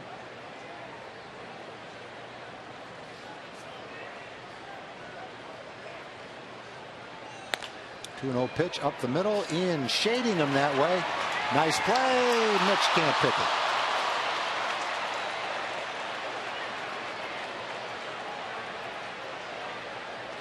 it. Ian was shading Machado up the middle. Ranged a pretty good way to his right. Looked like he had it under control. The throw was a little low. Mitch just wasn't quite able to pick it. Nice play by Cairns. He's up the middle a little bit, makes a tough backhanded play, eats that hop up, but Mitch not able to dig that one out. Normally Mitch makes that play, but not able to dig this one out here. Gets a short hop and just doesn't get it square in the pocket there. But a great play by Cairns. Moreland just not able to pick it out cleanly. Yeah, that's a play, Mac. When that ball bounces that close to your glove, that's a little bit easier, isn't it? That's a lot easier because it's pretty much right there in your glove. And you don't have to fight it too much. It normally goes right into that pocket. But for some reason, it looked like it kicked off the side of the glove of Mitch's glove there. Yeah, and Mitch has got good hands, and generally that's a play he's going to make almost every time. Right. Just didn't make it that time. So it gives Nick Markakis a chance to hit with 2 outs and a man on first. Breaking ball outside and low. 2 balls and no strikes. Markakis is struck out and grounded to second.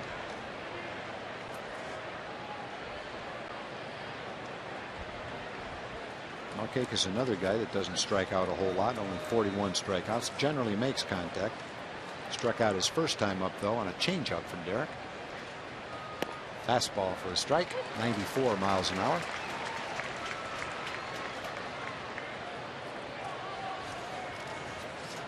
Markakis was the 7th pick in the 2003 draft. The Orioles have a lot of former #1 draft choices.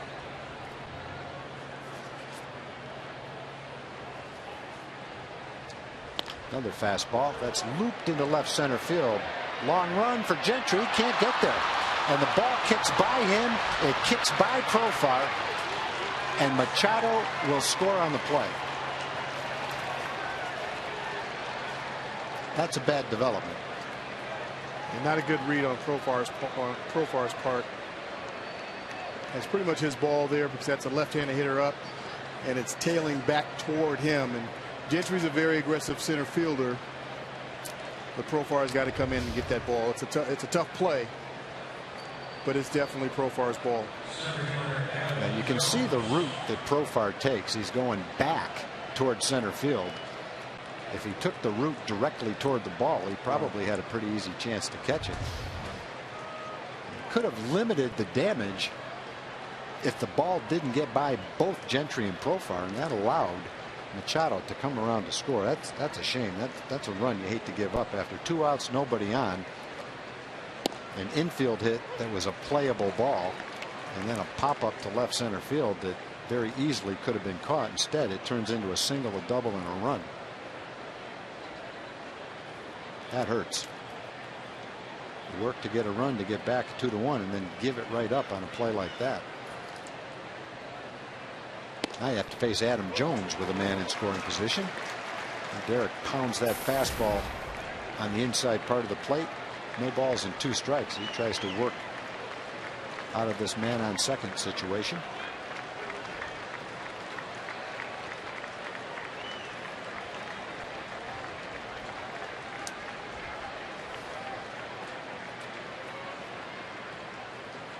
Jones doesn't walk a lot. He only walked 13 times. But he has great plate coverage, so if you try to get him to swing at a bad pitch, you better make it a bad pitch. Good fastball in on the fist. Mitch back. He makes the catch. That keeps another run from scoring. But the Orioles sneak another run in. And at the end of 4.5, they take a 3-1 lead over the Rangers.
Baseball on TXA 21 is sponsored by your Texas Ford dealers. Visit your Texas Ford dealer and drive the best-selling trucks for 36 straight years. Ford is the best in Texas.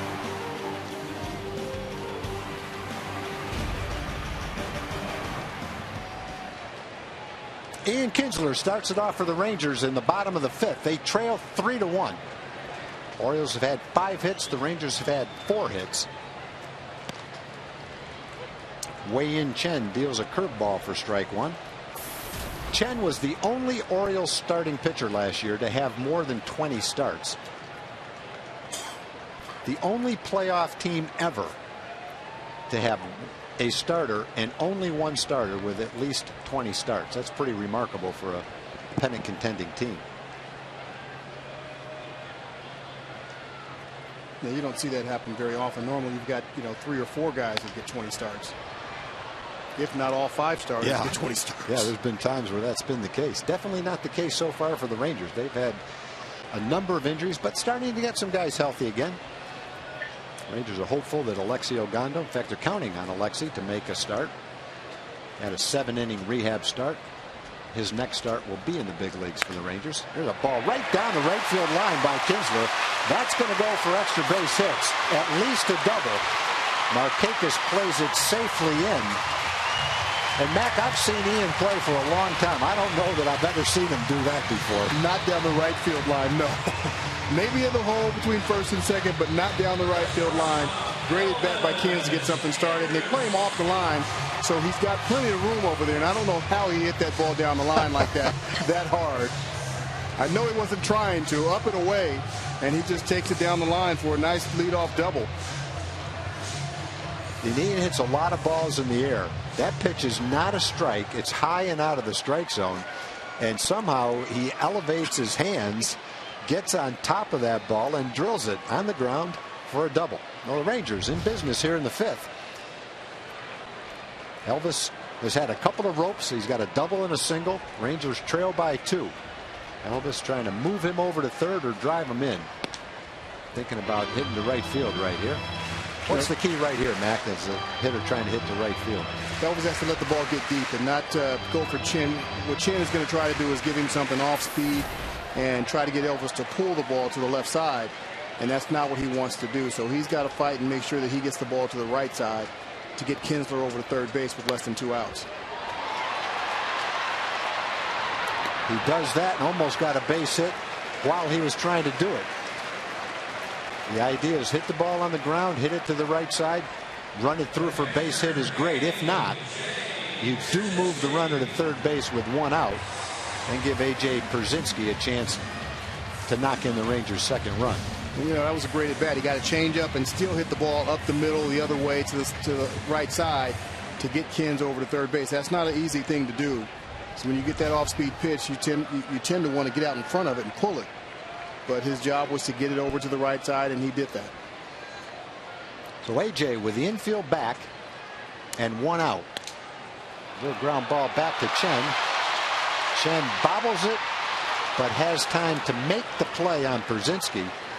First ball hitting, Chen made a good pitch. He ran the ball in on the fist. Looked like A.J. swung at a pitch out of the strike zone. Got jammed and hit the little tapper back to Chen. Rangers almost got lucky. The ball almost caromed off Chen. This is really when the Rangers do most of their damage. That third time, sometimes that second time, but usually that third time through the order when they see a pitcher for the third time. And Chen makes a nice recovery here. He almost didn't realize where the ball went. And A.J. not being the fastest runner, being a catcher, not being able to beat that one out. Well, that's a spot where you generally would see Nelly Cruz batting third. At the same time, when you see A.J. Pierzynski up with a man on third and 1 out, you feel good about the chances of bringing a run in too. A.J. is going to make contact. At the time he just couldn't get the little ground ball past the pitcher. If he does, it's a run. So Beltre trying to pick up that run with 2 outs now. Adrian's 0 for 2, but he was robbed of a home run by Nick Markakis. High fly ball. Markakis went up over the wall to make the play.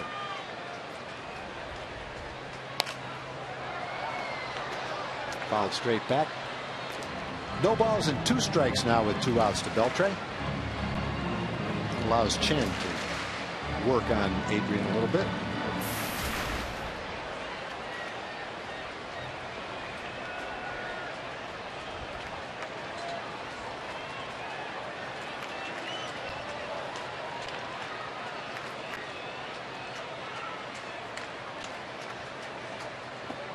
Nice play by Wieters, blocking the ball in the dirt. Go back to the 4th inning and look at the play that Markakis makes on Adrian. That ball is a home run if he doesn't catch it.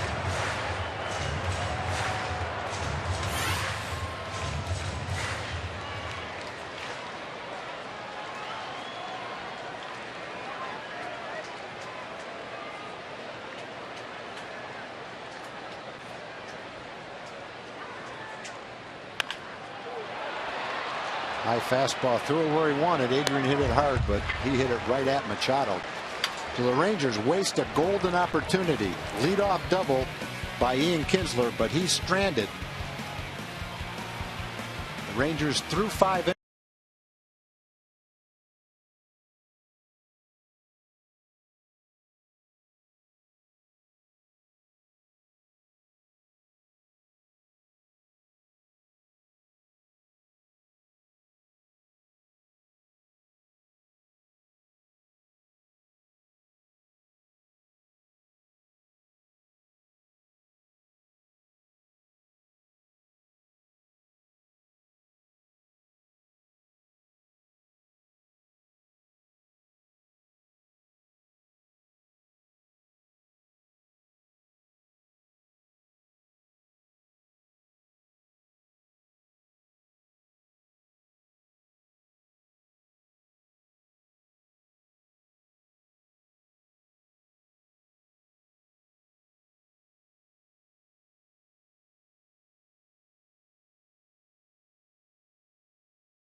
Show you the giveaways for this Sunday, and kids are going to love this thanks to our friends at Sleep Inc. It's a Texas Rangers captain pillowcase. They'll love having this in their room, and you can get this after Sunday night's game by going to TexasRangers.com and getting your tickets now.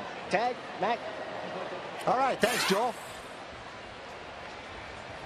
Derek Holland will face Chris Davis to start the 6th inning. Davis struck out and hit a hard ground ball to second. Nice play by Kinsler. Hit that ball with a man in scoring position as well. Derek has pounded Chris Davis in with his fastball and thrown him sliders down and away. And when he's made his pitches, he's had pretty good success. Chris this year is not the kind of guy you want to make a mistake to.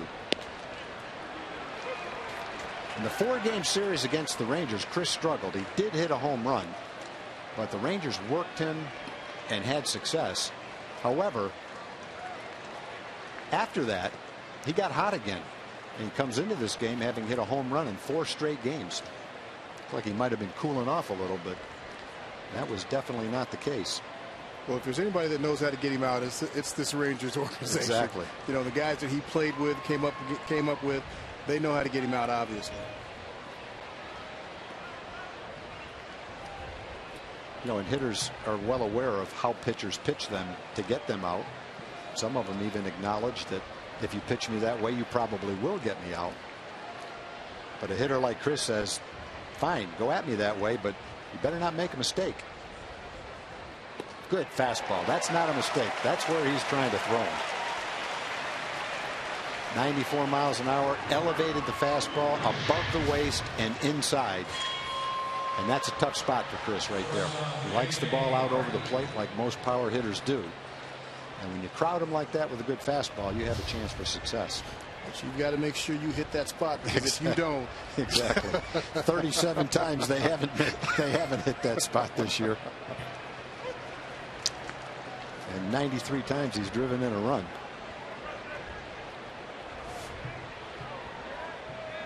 J.J. Hardy takes ball one, 1 ball, 1 strike. Hardy's flied out twice, once to left, once to right. Hardy, the only shortstop in baseball who's had at least 20 home runs the last 2 years. And one of the best defensive shortstops in baseball as well.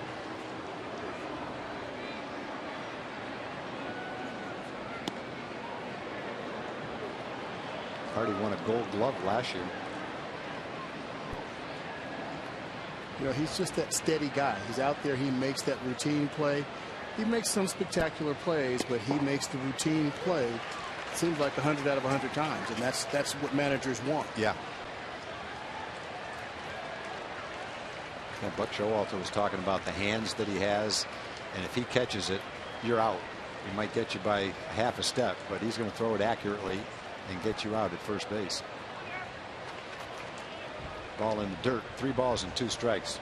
Buck was talking about him in glowing terms in Baltimore. I was talking to him before the ball game. They're hopeful that they can sign him to a multi-year contract. They'd love to keep him. Been an important player for him. Want to keep your all-star shortstops if you can. Those are kind of hard to come by. Yeah. Ball popped up. Should stay in the ballpark. It does. Foul territory. Mitch Moreland catches it.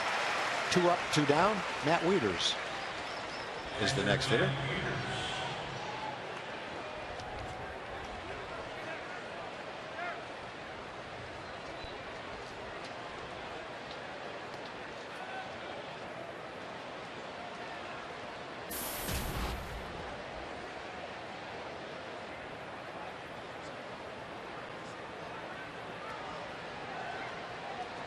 Wieters has hit a home run, solo home run in the 2nd inning. That gave the Orioles a 1-0 lead.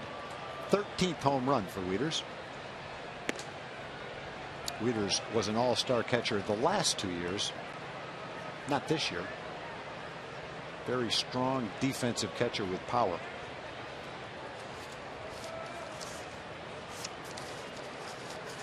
Good fastball, pounded him in with it.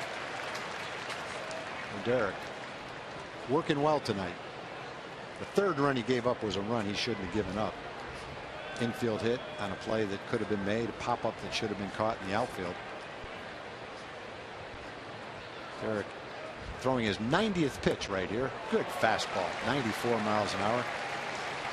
Fastball before it had great location. That one he just threw right by him.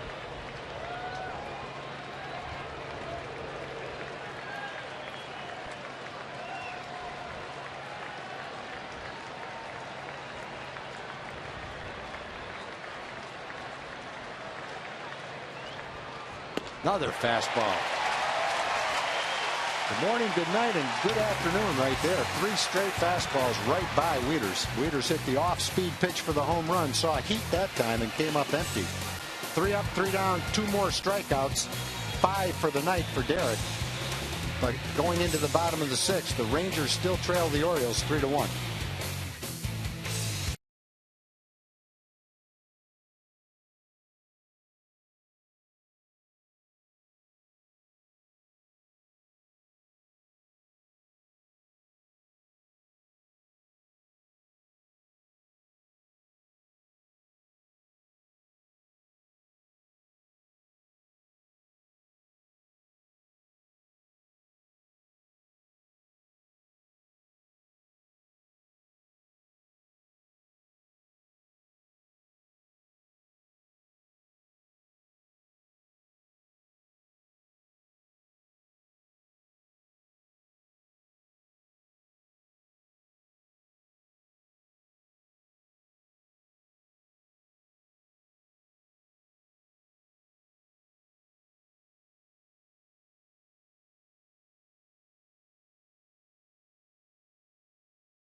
It's time for the Sonic Slam inning, brought to you by Sonic. Tonight's jackpot is worth $300 in dinner for two at Sonic Drive-In. Tonight the Rangers are hitting for Steve Carpenter from Flower Mound. If a Ranger hits a grand slam during this inning, Steve Carpenter from Flower Mound will win $25,000. You can register at any participating Sonic restaurant. Jeff Baker leads off the sixth inning for the Rangers. Jeff had a base hit and scored the only Ranger run. Has his batting average at .391 against left-handed pitching. And that's exactly what the Rangers were looking for when they signed him. A guy to come in and hit left-handed pitching. He has done that. Done it very well. You know, I really don't know that they were expecting, you know, the 9 home runs in the first couple of months, but I'm sure they'll take it. And the damage that he's been able to do, just in being able to put him in the middle of the lineup behind Adrian Beltre, that's something I don't think they were really expecting. Chen going to work him with an off-speed pitch, curveballs. No balls and 2 strikes. Chen for the 3rd time, once last year, once in Baltimore, and now tough on the Rangers. Another curveball. Throw him 3 straight. You're asking for trouble. Baker, soft single to center field. That curveball stayed up a little bit, Mac. Another base hit. Great hitting by Jeff Baker. Got a pitch he can handle. Got it up in the zone. Got fooled on the first couple of strikes, but got this one off the bat. He's not going to give in, not going to give up. Battling and got another base hit. The Rangers get the leadoff hitter on for the 2nd straight inning. Kinsler doubled to start the 5th. The Rangers could not get him in. Mitch Moreland walked back in the 4th inning. That was the one inning the Rangers strung some things together and had a chance to have a big inning. Had to settle for 1. A huge hole down the left field line. If Mitch gets a fastball away, he could ground a ball right straight to 3rd base and get a double. Well, Kinsler right here. Machado way off the bag. He's playing basically shortstop and in. You can see the alignment that the Orioles utilize. Fastball in on the fist, fouled back by Mitch.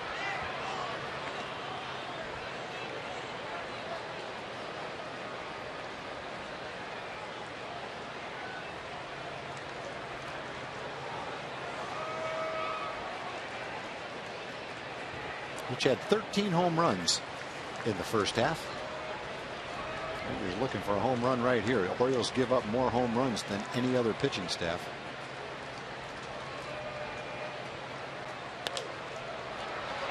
Fastball, good swing, fouled away. Chen, 86 pitches on the night. Orioles ERA as a team in the first half was .439. That was 13th in the American League. One thing the Orioles do is they field. Best fielding percentage in the American League.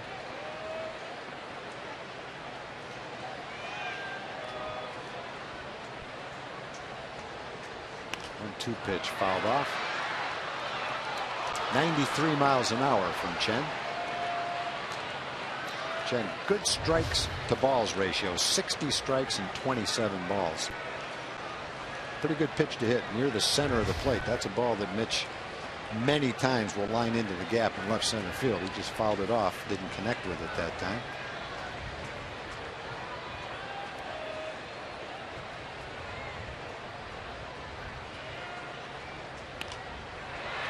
Another fastball fouled off. Right now, Mitch's timing is just not there. He's had a few pitches, especially this at bat, that he normally just drives. Behind on the fastball a little bit. Both of these last 2 pitches are right down the middle of the plate, and he normally crushes those pitches. And right now, he's just a little bit off.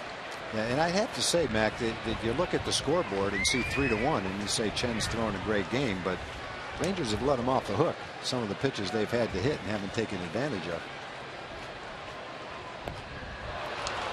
Another fastball. This one he sneaks by Mitch for the first out of the 6th inning.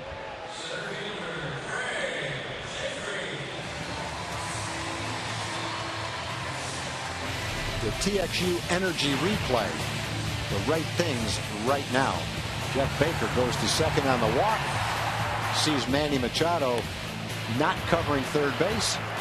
Takes third base. And then scores on Craig Gentry's sacrifice fly. That is the Rangers' only run of the ball game.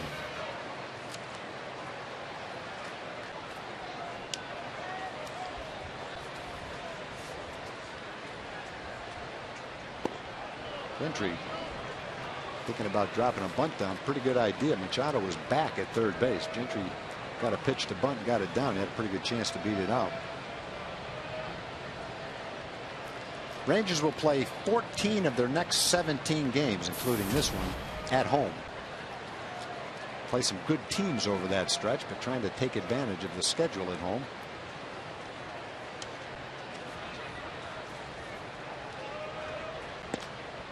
There's a strike to Gentry. Fastball. Rangers went 3-4 on their road trip leading up to the All-Star break. Dropped 4 out of 5 prior to the break. 7-8 in their last 15 games. Didn't play great, but they're hanging in there. 2 games behind Oakland coming into the game tonight. There's a fastball lined into the gap. That could go to the wall. Jones cuts it off. Pettis waving the runner around. Baker trying to score, goes back to third and is tagged out. Now, Pettis waved Baker around. Got caught in between. Nice play by Jones out in right center field. I thought that ball might roll to the warning track. Jones cut it off and wasn't able to do it.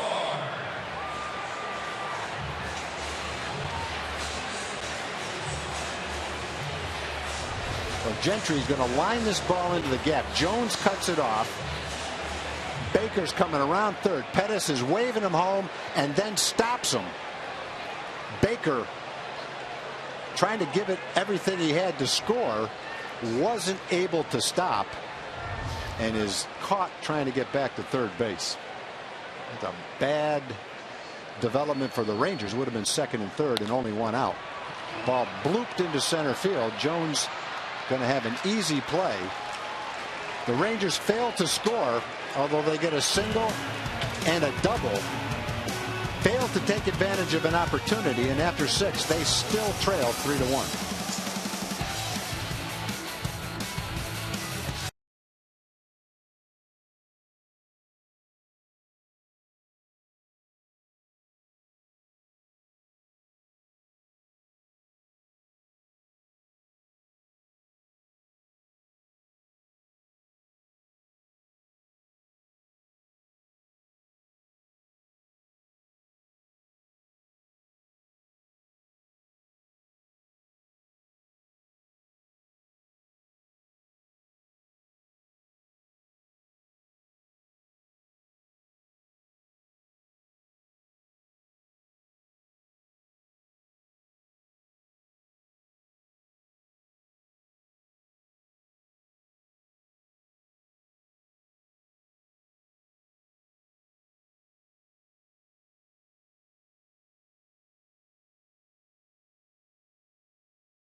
The ball into right center field.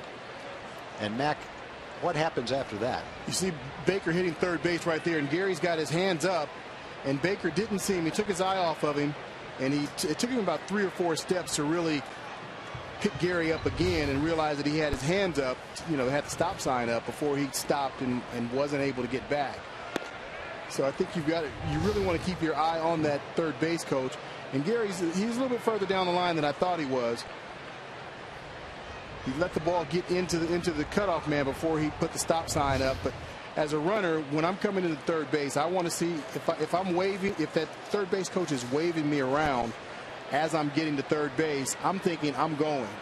I'm not thinking about stopping as I'm getting to third base to make that stop. But I also have a good idea of where that ball is and if they're going to pick it up or not. So that's a tough call on both their parts. Danny Valencia pops the first pitch up. Easy play for Kinsler. 1 up, 1 down. Look at Baker. He's got his head down, then he picks it up, and now he picks Gary up, but he's already taken 3 steps past the bag. And that's just a little bit too late. He's out in the middle of nowhere, and not much he can do right there. The other thing that might come into play on that, Mac, is it looked like Jeff, after he saw the stop sign, as you said, had to take several steps. The thing to keep in mind is his knee has bothered him, especially at the beginning of the year, and I'm not sure how quickly he could stop.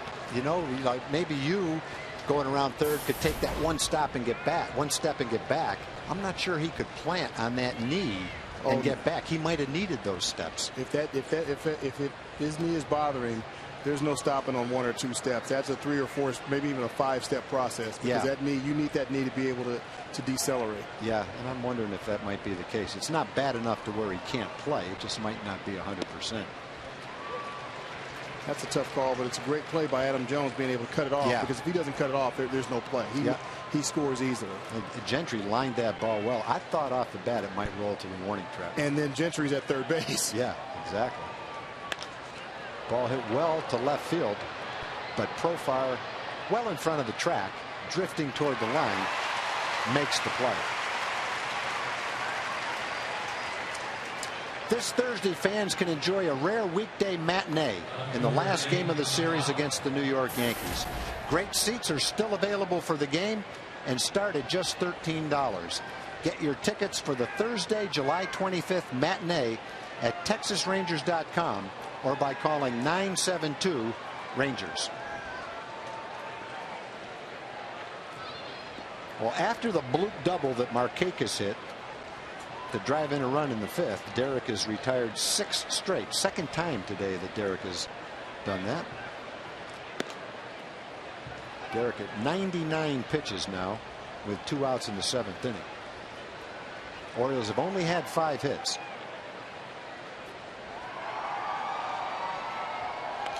Derek, against one of the best offenses in the American League, has pitched a strong game.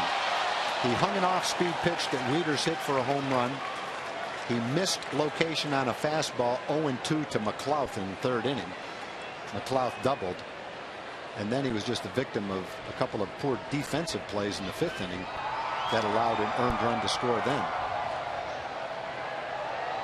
Good off-speed pitch to McLouth. McLouth had a single and a double, then grounded out, jam shot in the 5th inning. Derek's ahead of him, 1 ball and 2 strikes now with 2 outs in the 7th.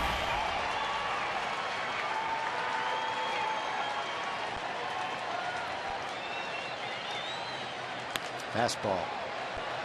Jammed him a little bit, popped up. Easy play for Elvis behind third base. He makes the play. Holland has thrown 102 pitches. He's pitched 7 strong innings, but the Rangers trail the Orioles 3-1.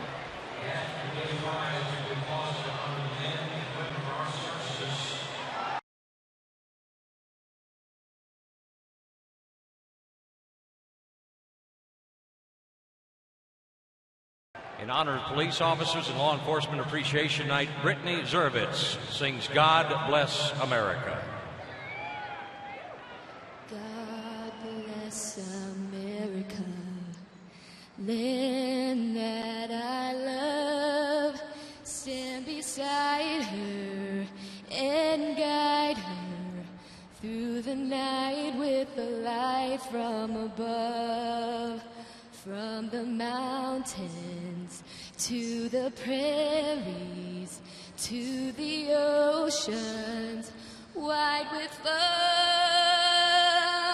God bless America, my home sweet home.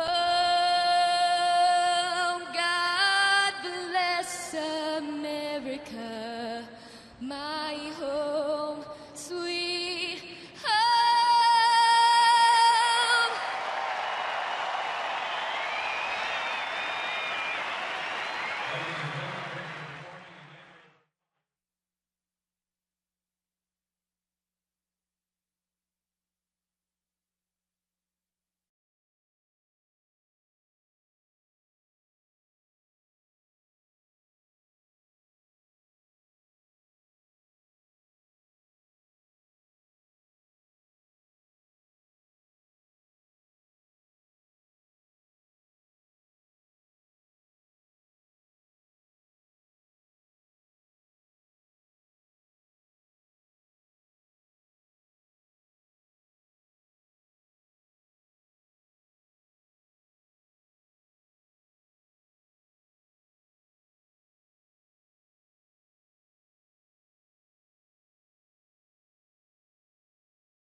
Honda dealer of the game is Vandergrift Toyota. Vandergrift Honda.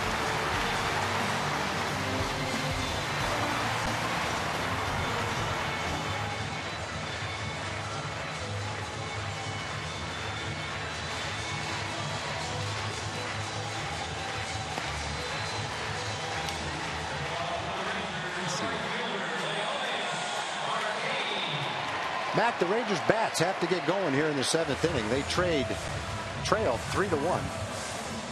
They've got to get something started here. They can't continue to wait around. And you know, they've had their opportunities. They've had Chin on the ropes a couple of times and let opportunities slip right through their fingers. And you know, in situations where they normally succeed, they haven't been able to get it done so far. They've had the leadoff hitter on in the last 2 innings. Martin thinking about bunting. If he does bunt, he's going to have to bunt it toward first base. Every time he's hit, Machado has been way in at third base.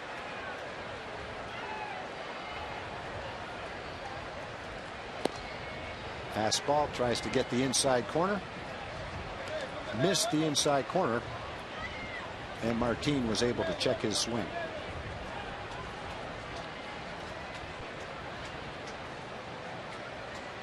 Breaking ball low. 2 balls and 1 strike. Well, this is the spot in the order that you want to get things started. Martin, the 9-hole hitter, and you've got the top of the order coming up. Rangers have had 7 hits in the game. The Orioles only 5. Fights that fastball off. 2 balls and 2 strikes. Chen almost to 100 pitches, 97 pitches. I think they really want to get to Chin here rather quickly and try and get some damage done against him. They've got Darren O'Day down in the Baltimore bullpen warming up, and when O'Day's on, we've seen him here in Texas. When he's on, he could be pretty tough. Yeah, the back end of the Oriole bullpen is solid. Tommy Hunter is throwing well for the Orioles. Darren O'Day, Jim Johnson, the closer.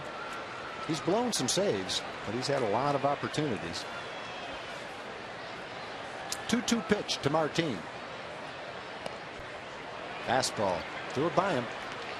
Thought about swinging, but couldn't pull the trigger. And the first batter of the 7th inning is out. Martin now 0 for 3, struck out twice. Nice pitch by Chen, caught the outside corner. Martin looking for something a little off speed.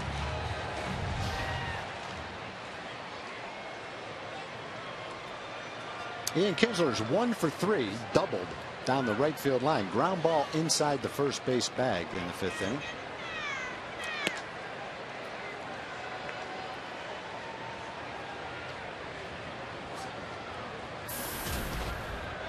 Kinsler came into the game at 281. Fastball for a strike. Chen still throwing well, 93 miles an hour with that last fastball. Chen's thrown a lot of strikes. 70 out of 101 pitches have been strikes.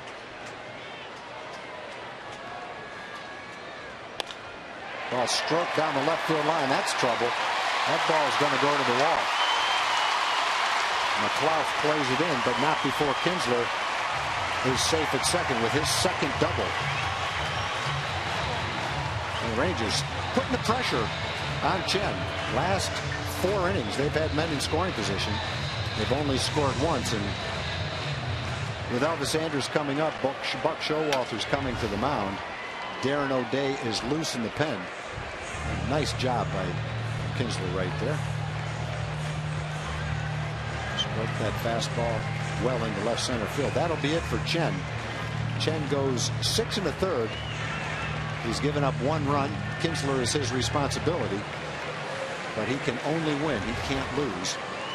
Rangers trying to get closer as Darren O'Day comes in. We'll take a break, and when we come back, it'll be Baltimore 3 and Texas 1.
They're back with 1 out in the 7th inning. Kinsler has just doubled. Buck Showalter has replaced Wei-Yin Chen with Darren O'Day. And Darren O'Day having a nice season for the Orioles. He's 5-0. Excellent ERA. And for a guy that doesn't throw very hard, he knows how to strike you out. 42 strikeouts in 41 innings. Opponents only hitting .224 against him. He'll face Elvis Andrus and then A.J. Brzezinski. Good crowd tonight, 40,068 here on Friday night. Wei-Yin Chen has a good line. He got away with a few pitches in the middle of the plate that I think the Rangers on another night might have some success with. Tonight, a lot of those pitches to hit were fouled off. So Elvis with a couple of hits, a double and a single, trying to make something happen here in the 7th inning. Sidearm pitch at 79 miles an hour, looked like a backup slider for ball 1. Elvis is looking pretty comfortable in the box tonight. Something that we hadn't seen a whole lot of the last 6 weeks or so. Mac, you never had to worry about facing this kind of a pitcher, right-handed versus right-handed. You always hit left-handed, but I loved him. that's a different look for a left-hand hitter than a right-hand hitter. It is. I love it because that ball's coming right into you. The only guy that threw from down there that I didn't like was Jeff Nelson. Jeff Nelson. Oh, he threw hard too. Yes, that's why. you know, he had that slider that came into you, and then he also had the sinker that went away from you. So you didn't know which way it was going. But everybody else, I loved, and I had some pretty good success against him. 2 balls and no strikes to Elvis. Bunts it up in the air, but out of play, straight back. That's one. There's an out, so Elvis is not trying to move the man to third. He's trying to move the man to third and beat the ball out. If you do that, it's first and third and 1 out. So it's a good idea with the third baseman back a little bit.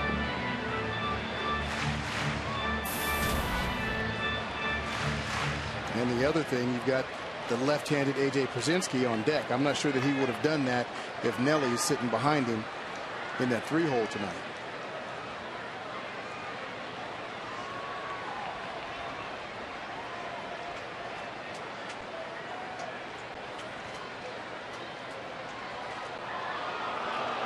You know, you talk about, facing a guy like O'Day with right-handers.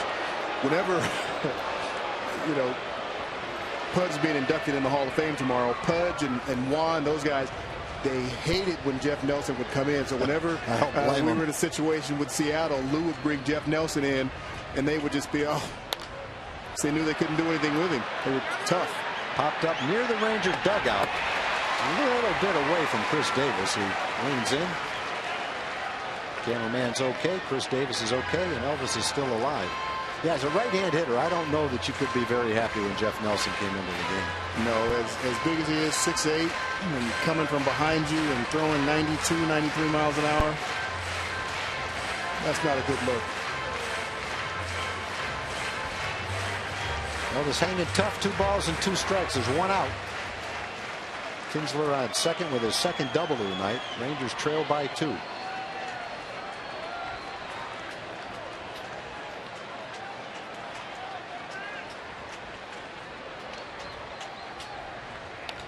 Good sinker. Elvis just got a piece of it.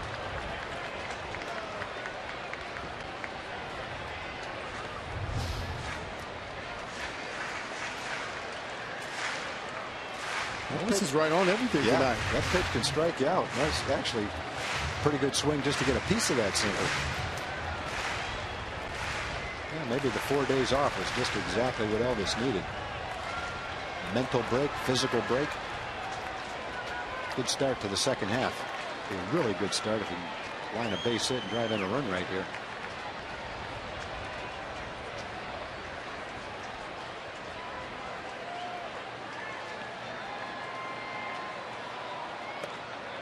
Two pitch up and in.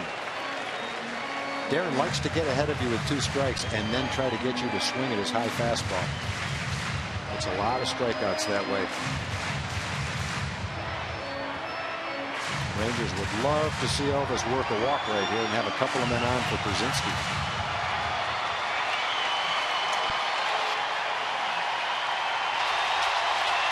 Fans on their feet. 3 balls and 2 strikes. Ball hit on the ground. Machado fields it. Easy throw to first base. Elvis is out 5-3 and a good sinker by Darren O'Day. He made a lot of good pitches to Elvis. It really wasn't a case of Elvis getting something good to hit and not taking advantage of it. That's just a case of trying to do the best you can facing some tough pitches. Look at the sink on that. That's right down the middle, and all of a sudden the bottom drops out of it. It's incredible. Well, Rangers trying to get that 2-out hit now. A.J. Przinsky with a shot at it. A.J. 0 for 3. He's popped up a couple of times and grounded out to the pitcher. That high fastball. Darren got A.J. to offer at.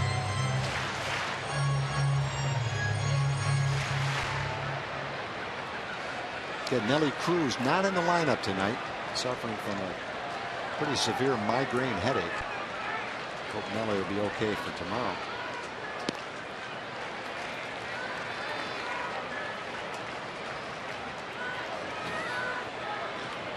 Mac, are you aware of what you did against Jeff Nelson? Nothing. You had one hit against him. 1 for 7 with 4 strikeouts. That sounds about right. Must have been a bunt. Probably was. A questionable error. I doubt it was a bunt because I was too afraid to square around on him. AJ fighting it off. 1 ball and 2 strikes. Trying to get a pitch to hit. Hoping O'Day gets one up and out over the plate to him. Darren trying to do just the opposite. Trying to make a pitch right here, get out of the inning.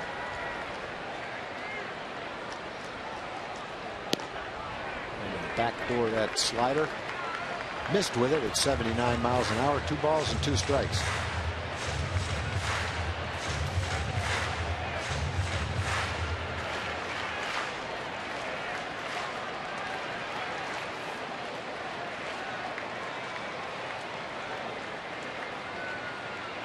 Fastball popped up. Adam Jones drifts into short right center field, makes the catch, and the Rangers again 4 straight innings. They've had some opportunities with men in scoring position. They've only been able to score once. And at the end of 7, the Orioles continue to lead the Rangers 3-1.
Friends at Rangers Ballpark. On select nights this summer, you can take advantage of $13 upper reserve tickets using the online coupon code CBSDFW at TexasRangers.com.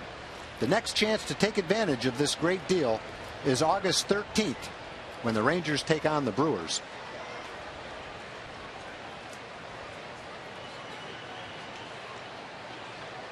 Derek Holland out for the 8th inning. Derek has thrown 102 pitches. He's given up 3 runs. He's given up 5 hits.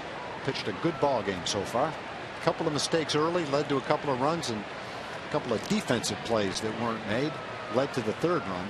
Ranger bats have only managed 1 run, although they've had 8 hits. Changeup just misses low to Machado. Machado had the infield hit with 2 outs. And then came in on Markakis' blooper to left field. There's a jam shot hit to right field. Easy play from Martin. Great pitch by Derek. 1 up, 1 down in the 8th.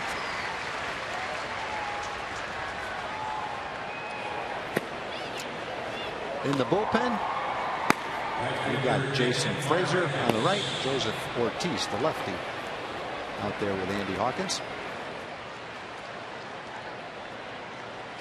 Derek trying to finish strong. He retired the side in order in the 6th. He retired the side in order in the 7th. He's retired 8 straight. He's walked 2 and struck out 5. There's a fastball for a strike on the outside corner to Markakis. Markakis had the double in the 5th inning that drove in the 3rd run. It was a blooper, actually a short fly ball to left field. Profar got a bad read on it. Gentry was unable to make a running catch. It fell in and then got by both of them. And that's what allowed Machado to come all the way around from first base and score.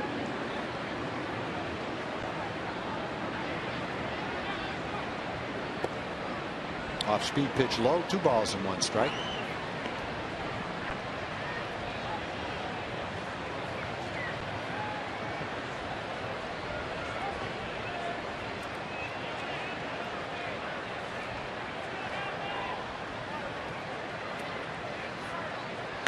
High fastball jammed him. That ball is going to be out of play, however. 2 balls and 2 strikes to Markakis. Derek at 108 pitches on the night. Jack, I think when you look at the Rangers starting staff, you'd have to say that Derek has been the most consistent starter all season long. He has. He had a little bit of a road bump after, I would say, about his 9th or 10th start, but he turned things back around. But he's been very consistent. I like how deep he's gone into ball games all year long, and that's really all you can ask. And even today, I mean, he's given up 3 runs, and you know it could be different. And you ask a starter to go out and say, hey, I know he's going to give up 3 runs. I'll take that every time out, especially with this Rangers offense. Yeah, if you can go three runs and pitch 8 innings, you're going to win a lot of ball games. Had 1 tough inning in the 3rd when he threw 24 pitches. The slider hit well. We got a guy there? Yes, we do. Good defensive positioning right there by Martin. That ball was hit well. Look where that ball was hit. A lot of times that ball rolls to the wall for a double, but Martin was shading over towards center field. That's something you go through in the game plan. You look at the spray chart for Markakis. That's where the right fielder statistically should favor him, and it came into play right there.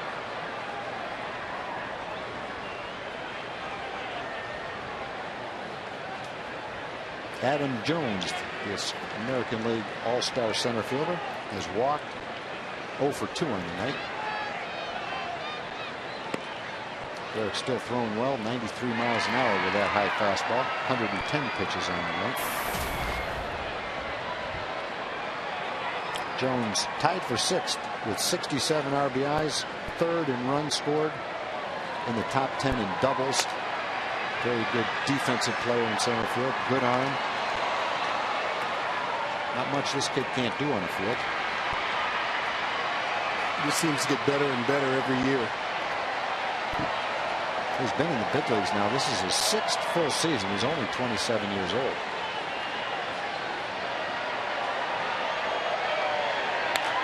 Another high fastball fouled back.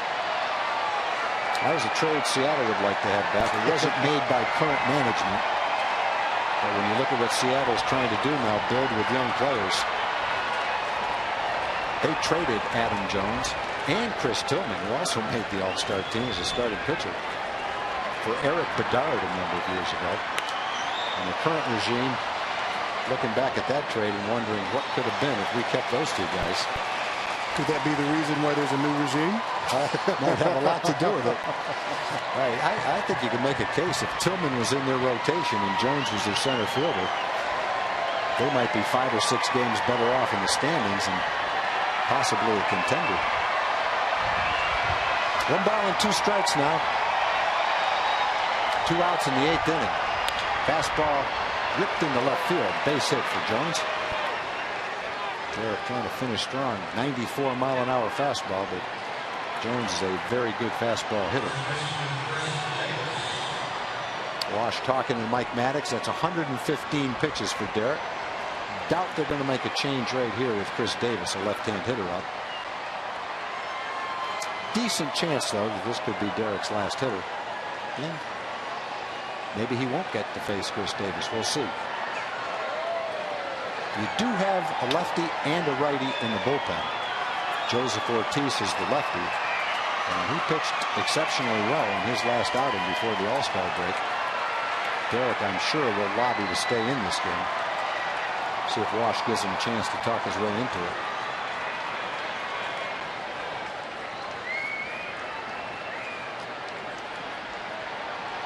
Missed a pretty colorful conversation right there, but Derek might have won that conversation. I think he did. I don't think Wash had totally made his mind up before he got there, though. I think he wanted Derek to convince him. And he did. I think a manager will always bow in this situation to one of his veteran starters that he has confidence in. Wants him to work his way out of it. And he's got one of the toughest hitters in the league right now, Chris Davis, to try to do it. But Derek struck him out twice in the game. Davis is 0 for 3. Gets him to swing at a sinker out of the strike zone. No balls and 1 strike. Last time he threw him a classic pitch. 94-mile-an-hour fastball, 4-seam fastball, up and in. Got Chris to miss it.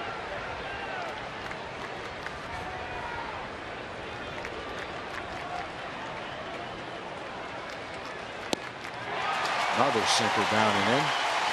No balls, 2 strikes.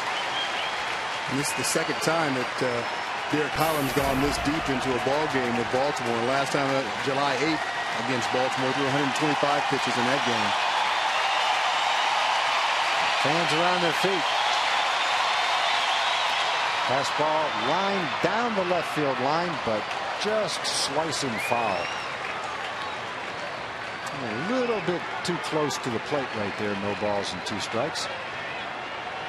Davis likes the ball out over the plate. Derek is trying to throw it in, but he catches the middle of the plate. Fortunately, that ball slices well foul. Fans very appreciative of the effort that Derek has given tonight. Rooting for him to finish it off strong right here. Slider, he gets him swinging 3 times. Chris Davis has gone down. Standing ovation for Derek Holland. 8 innings, 6 hits, and 3 runs. Wash stuck with him. Derek paid it off. 3-1 Orioles going to the bottom of the 8th.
The Rangers box score is brought to you by Reliant.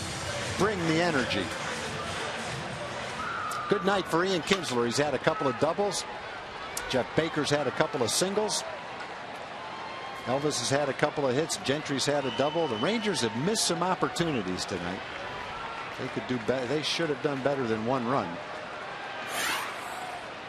Darren O'Day got the last 2 outs of the 7th inning. Faces Adrian Beltre, who pops it up near foul territory. Davis goes into the stands and makes a nice catch.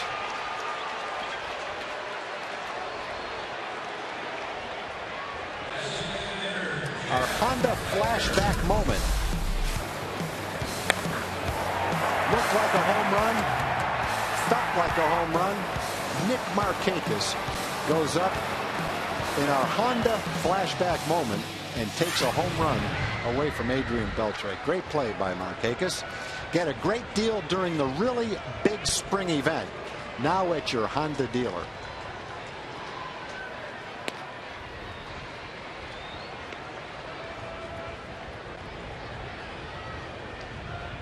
The Rangers trying to get some runs in support of Derek Holland, who pitched a strong game. 8 innings, 6 hits, and 3 runs. 1 out in the 8th inning, nobody on. Slider inside part of the plate. 1 ball and 1 strike to Jeff Baker. That was another solid performance by Derek. It doesn't get much better than that. You want your number 1 guy, and that's what he is right now. Their number 1 guy, to go out and put up an outing just like that. Fastball, strike 2. Jeff was an All-American at Clemson. He played 3 years at Clemson. Finished as the school's all-time home run leader. No wonder he's hit the ball out of the ballpark for the Rangers. He's a home run hitter in college. Spoiled a pretty good slider by O'Day right on the outside corner. Darren had some solid years in relief for the Rangers. And he was injured. Orioles acquired him, and he's been terrific for them. The main reasons they were a pennant contender last year was how strong their bullpen was, and Darren was a big part of that.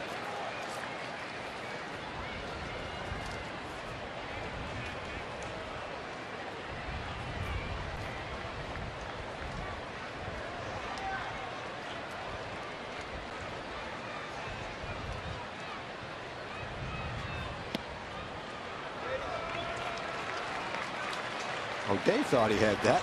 He sure did. Wieters thought he had it. Not sure what Jeff thought, but fortunately Andy Fletcher didn't think it was a strike. Pretty close. Could have gone either way. That one went Jeff's way. Borderline pitch. Now, usually after that happens comes a base hit, doesn't it? Yeah, maybe an extra base hit. Well, it fooled him. One of those sliders that Mack, it looked like it started out inside and caught the inside corner. Wow. You tell Jeff was fooled by the pitch. Borderline pitch. Looked like it might have come back and just caught the inside corner. Jeff tries to make a little quick contact to spoil it, but wasn't able to do it. I think that was going to be a makeup call. Yeah, I don't think he would have gotten that call. 4 up, 4 down for O'Day. Came in with Kinsler at second base and 1 out. Got out of the 7th.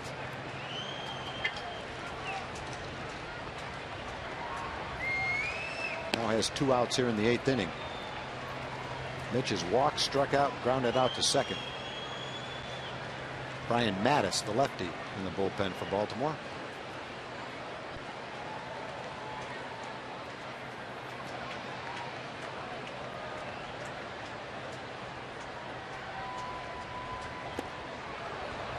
Fastball. Mitch has had some fastballs to hit tonight. And as you said, Mac, it looks like his timing's just a little bit off tonight. Some pitches that I think you would expect Mitch to hit. And at different times during the season, I think he would have hit them. Especially a couple of the fastballs that Chen threw him.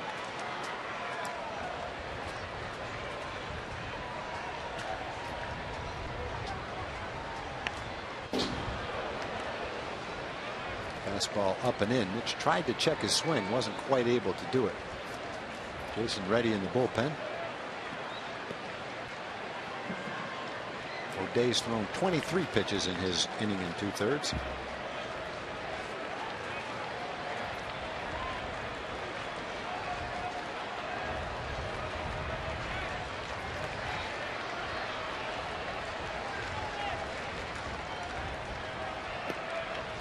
Misses with a backdoor slider. 2 balls and 2 strikes.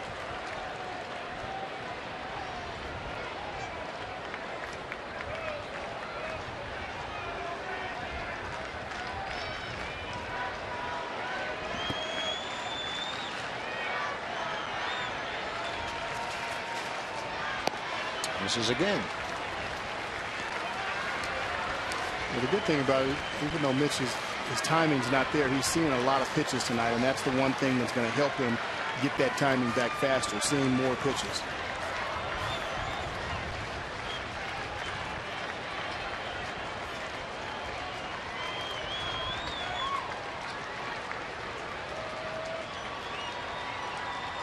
High fastball. That's Darren's strikeout pitch right there.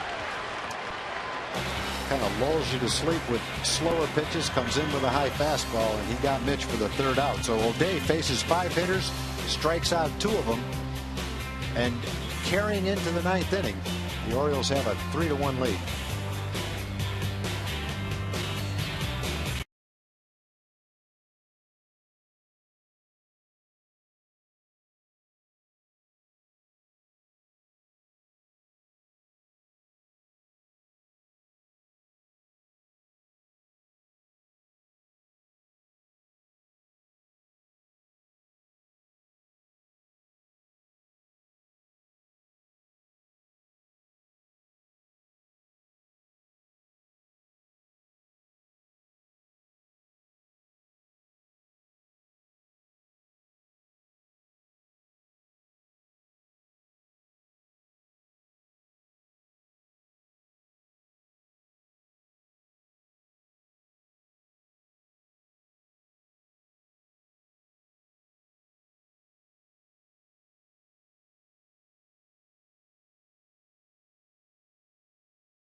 All right, we're going to the 9th inning. Top of the 9th inning. The Orioles still lead the Rangers 3-1.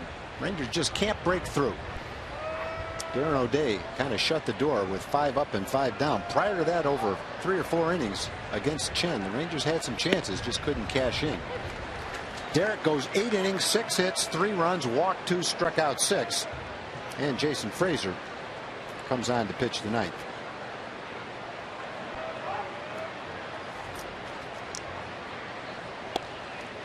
Good fastball for a strike. Hit the outside corner with it. 2 quick strikes to J.J. Hardy. Hardy's 0 for 3 on the night. Hit the ball in the air 3 times.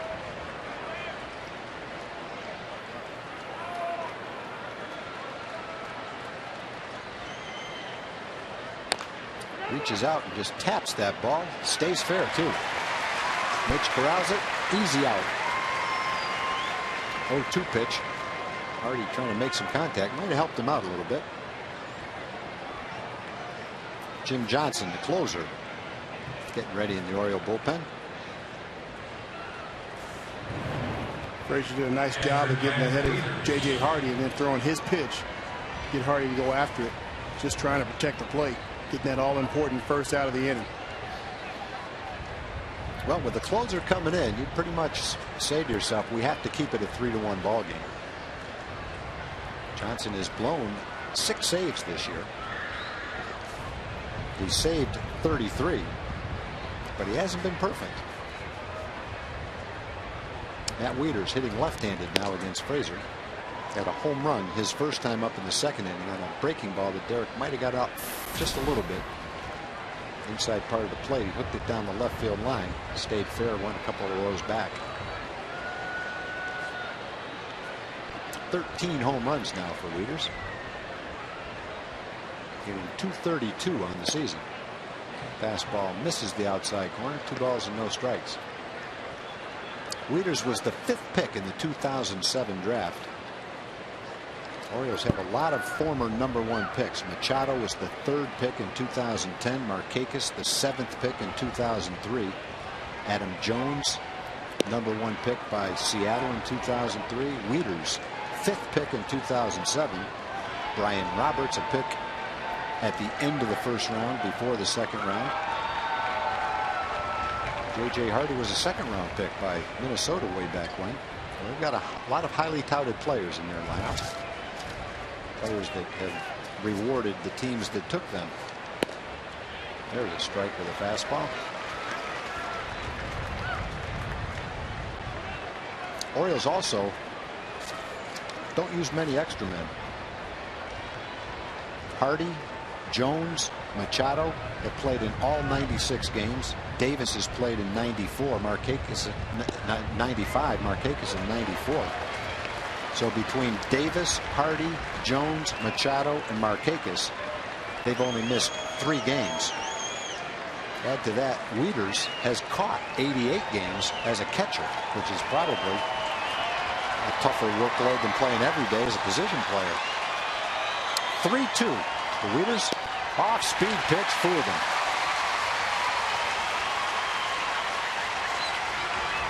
Not sure how you could be ready for that pitch after several fastballs.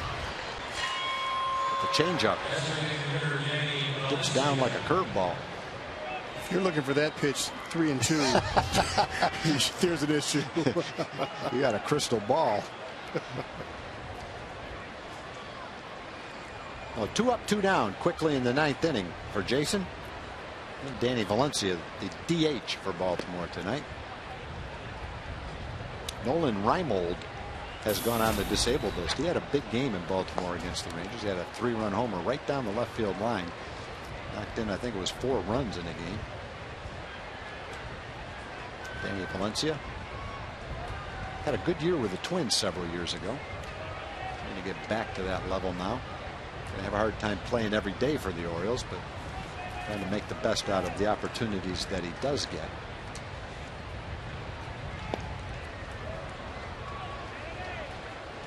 Fastball looked like a pretty good pitch.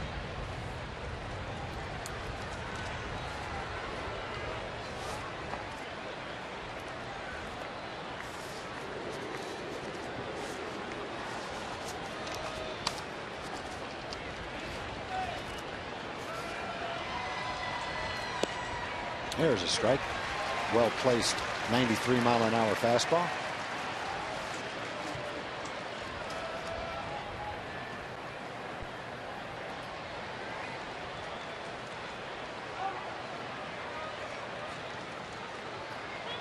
Slider hit on the ground. Elvis fields it on a big hop, throws over to Mitch. 3 up, 3 down in the 9th. Good job by Jason Frazier. Rangers will come up in the bottom of the 9th. It'll be Gentry, Profar, and Martin as they try to come down from a 3-1 deficit.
Texas Rangers baseball on TXA 21 is sponsored by your Texas Ford dealers. Visit your Texas Ford dealer and drive the best-selling trucks for 36 straight years.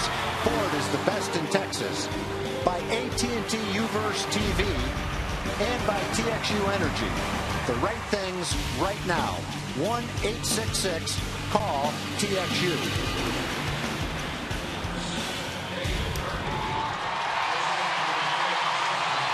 Ranger fans on their feet, and they are yelling. They've got their rally caps on. The Rangers trail 3-1, and David Murphy will pinch hit for Craig Gentry to lead off the 9th inning. And Jim Johnson, the Oriole closer, will come on. He's 33 out of 39. ERA a little bit high for a closer, but he has been the Orioles' man the last couple of years late in the ball game. Well, I like the fact that he's blown 6 saves, so that definitely says that he can give it up. Ball hit straight up the middle. There's a base hit. That's a leadoff single, and that's the way to get the 9th inning started. That's one of the toughest things to do right there in baseball. Come off the bench cold and face a closer and get a base hit, and David Murphy does it. Base hit right back up the middle. That's a low fastball, sinking fastball. David finds a hole just past Johnson's outstretched glove. Profar hitting left-handed, finds Machado way in at third base. Great chance for Jurickson to shoot a slice of line, a ground ball right by him. Fastball. Actually, it wasn't a fastball. Off-speed pitch at 88 miles an hour. Johnson's fastball is usually 93, 94 miles an hour. Bottom dropped out of that off-speed pitch. No balls and 1 strike to Profar. Profar 1 for 3 on the night. He had an 0-2 single in the 4th inning. He's grounded out and popped up.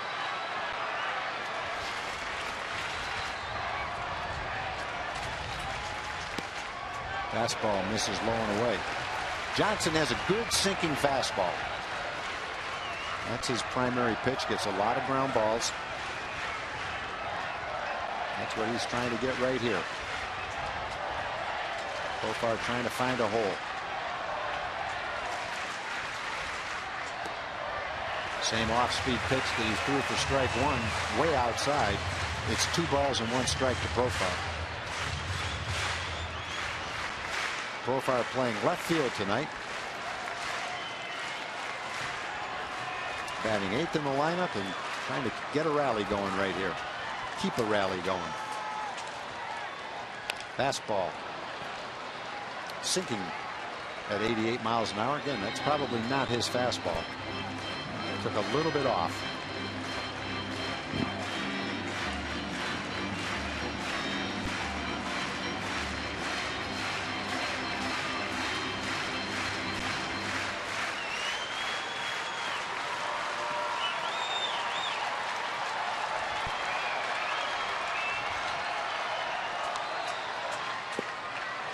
Good eye by Profar.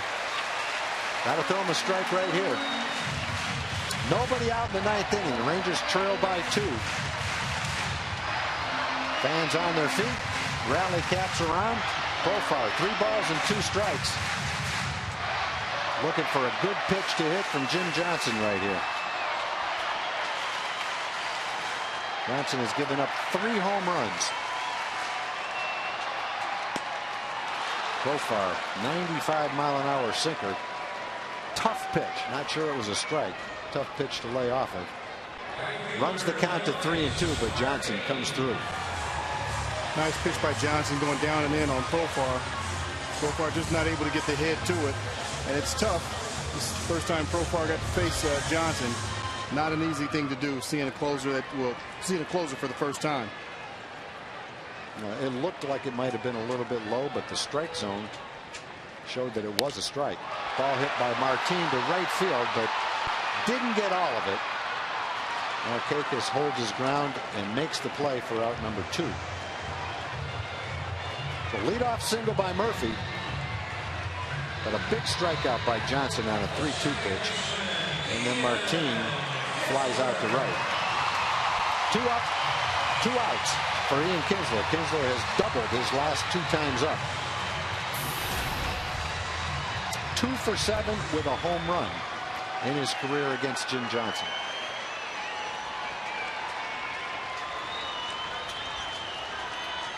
Johnson trying for his 34th save. The Rangers trying to keep him from accomplishing that. Fastball for a strike.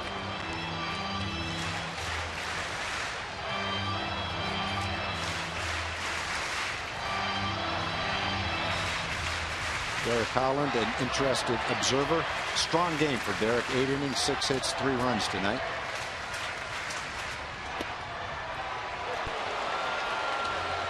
That's a strike. Rangers won the first 2 games in Baltimore, scored a bunch of runs, and then the Oriole pitcher shut them down in the last 2 games of that series, and so far in the first game of this series.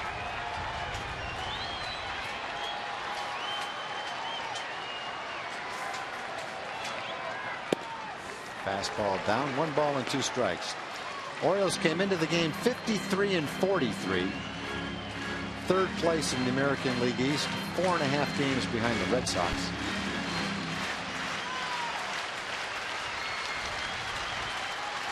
One-two pitch to Ian. Fastball fouled off. Count holds at 1 ball and 2 strikes. 2 outs in the 9th inning. Rangers trail by 2. David Murphy at first base.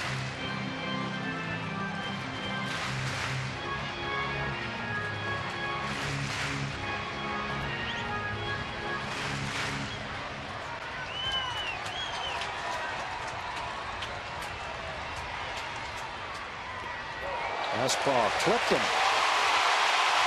That'll put 2 men on. Off-speed pitch. Got away from Johnson. The Rangers have the tying run at first base now, and Elvis Andrus at bat. Johnson ahead in the count. Throws his changeup. Ian turns away, catches him in the elbow. 2 men on for Elvis. I don't think that's something that Johnson is really wanting to do in that situation. Well, Elvis has swung the bat well tonight. He's 2 for 4. He's had a double. Trying to make it happen with 2 outs here in the 9th inning. Good sinking fastball right at the knees. Good rip by Elvis. Telling himself, get it up a little bit. Johnson wants you to swing at that pitch. It usually sinks a little bit out of the strike zone. As a hitter, you want to tell yourself, lay off it, get it up a little bit.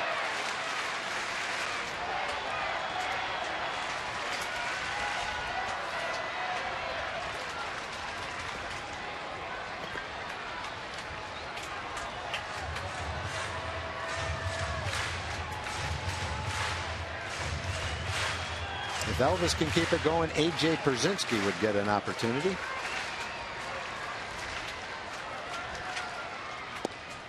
If A.J. hits, the tying run will either be in scoring position or it will have scored. Got good speed on the bases. Anything in the gap, anything down the line, give you a pretty good chance. This is the part of the order that you definitely want coming up.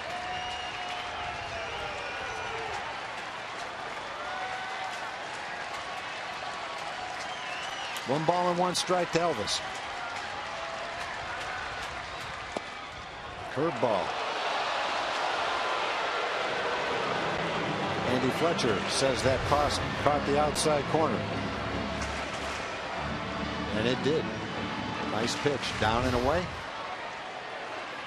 First time we've seen that curveball, I think, from Johnson. Yeah. There's not much any hitter can do with that pitch other than look at it.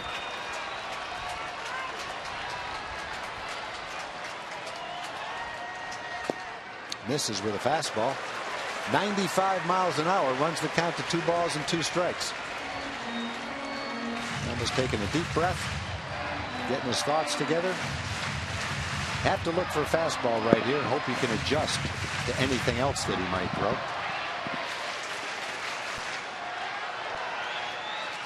Fastball hit on the ground. Hardy plays at second. Kinsler hustling all the way. The throw nips him at second base. And that is the last out of the ball game. So Jim Johnson gets his 34th save. Wei-Yin Chen gets his 5th win. The Rangers have now lost 5 out of 6. And we'll come back to wrap it up after this.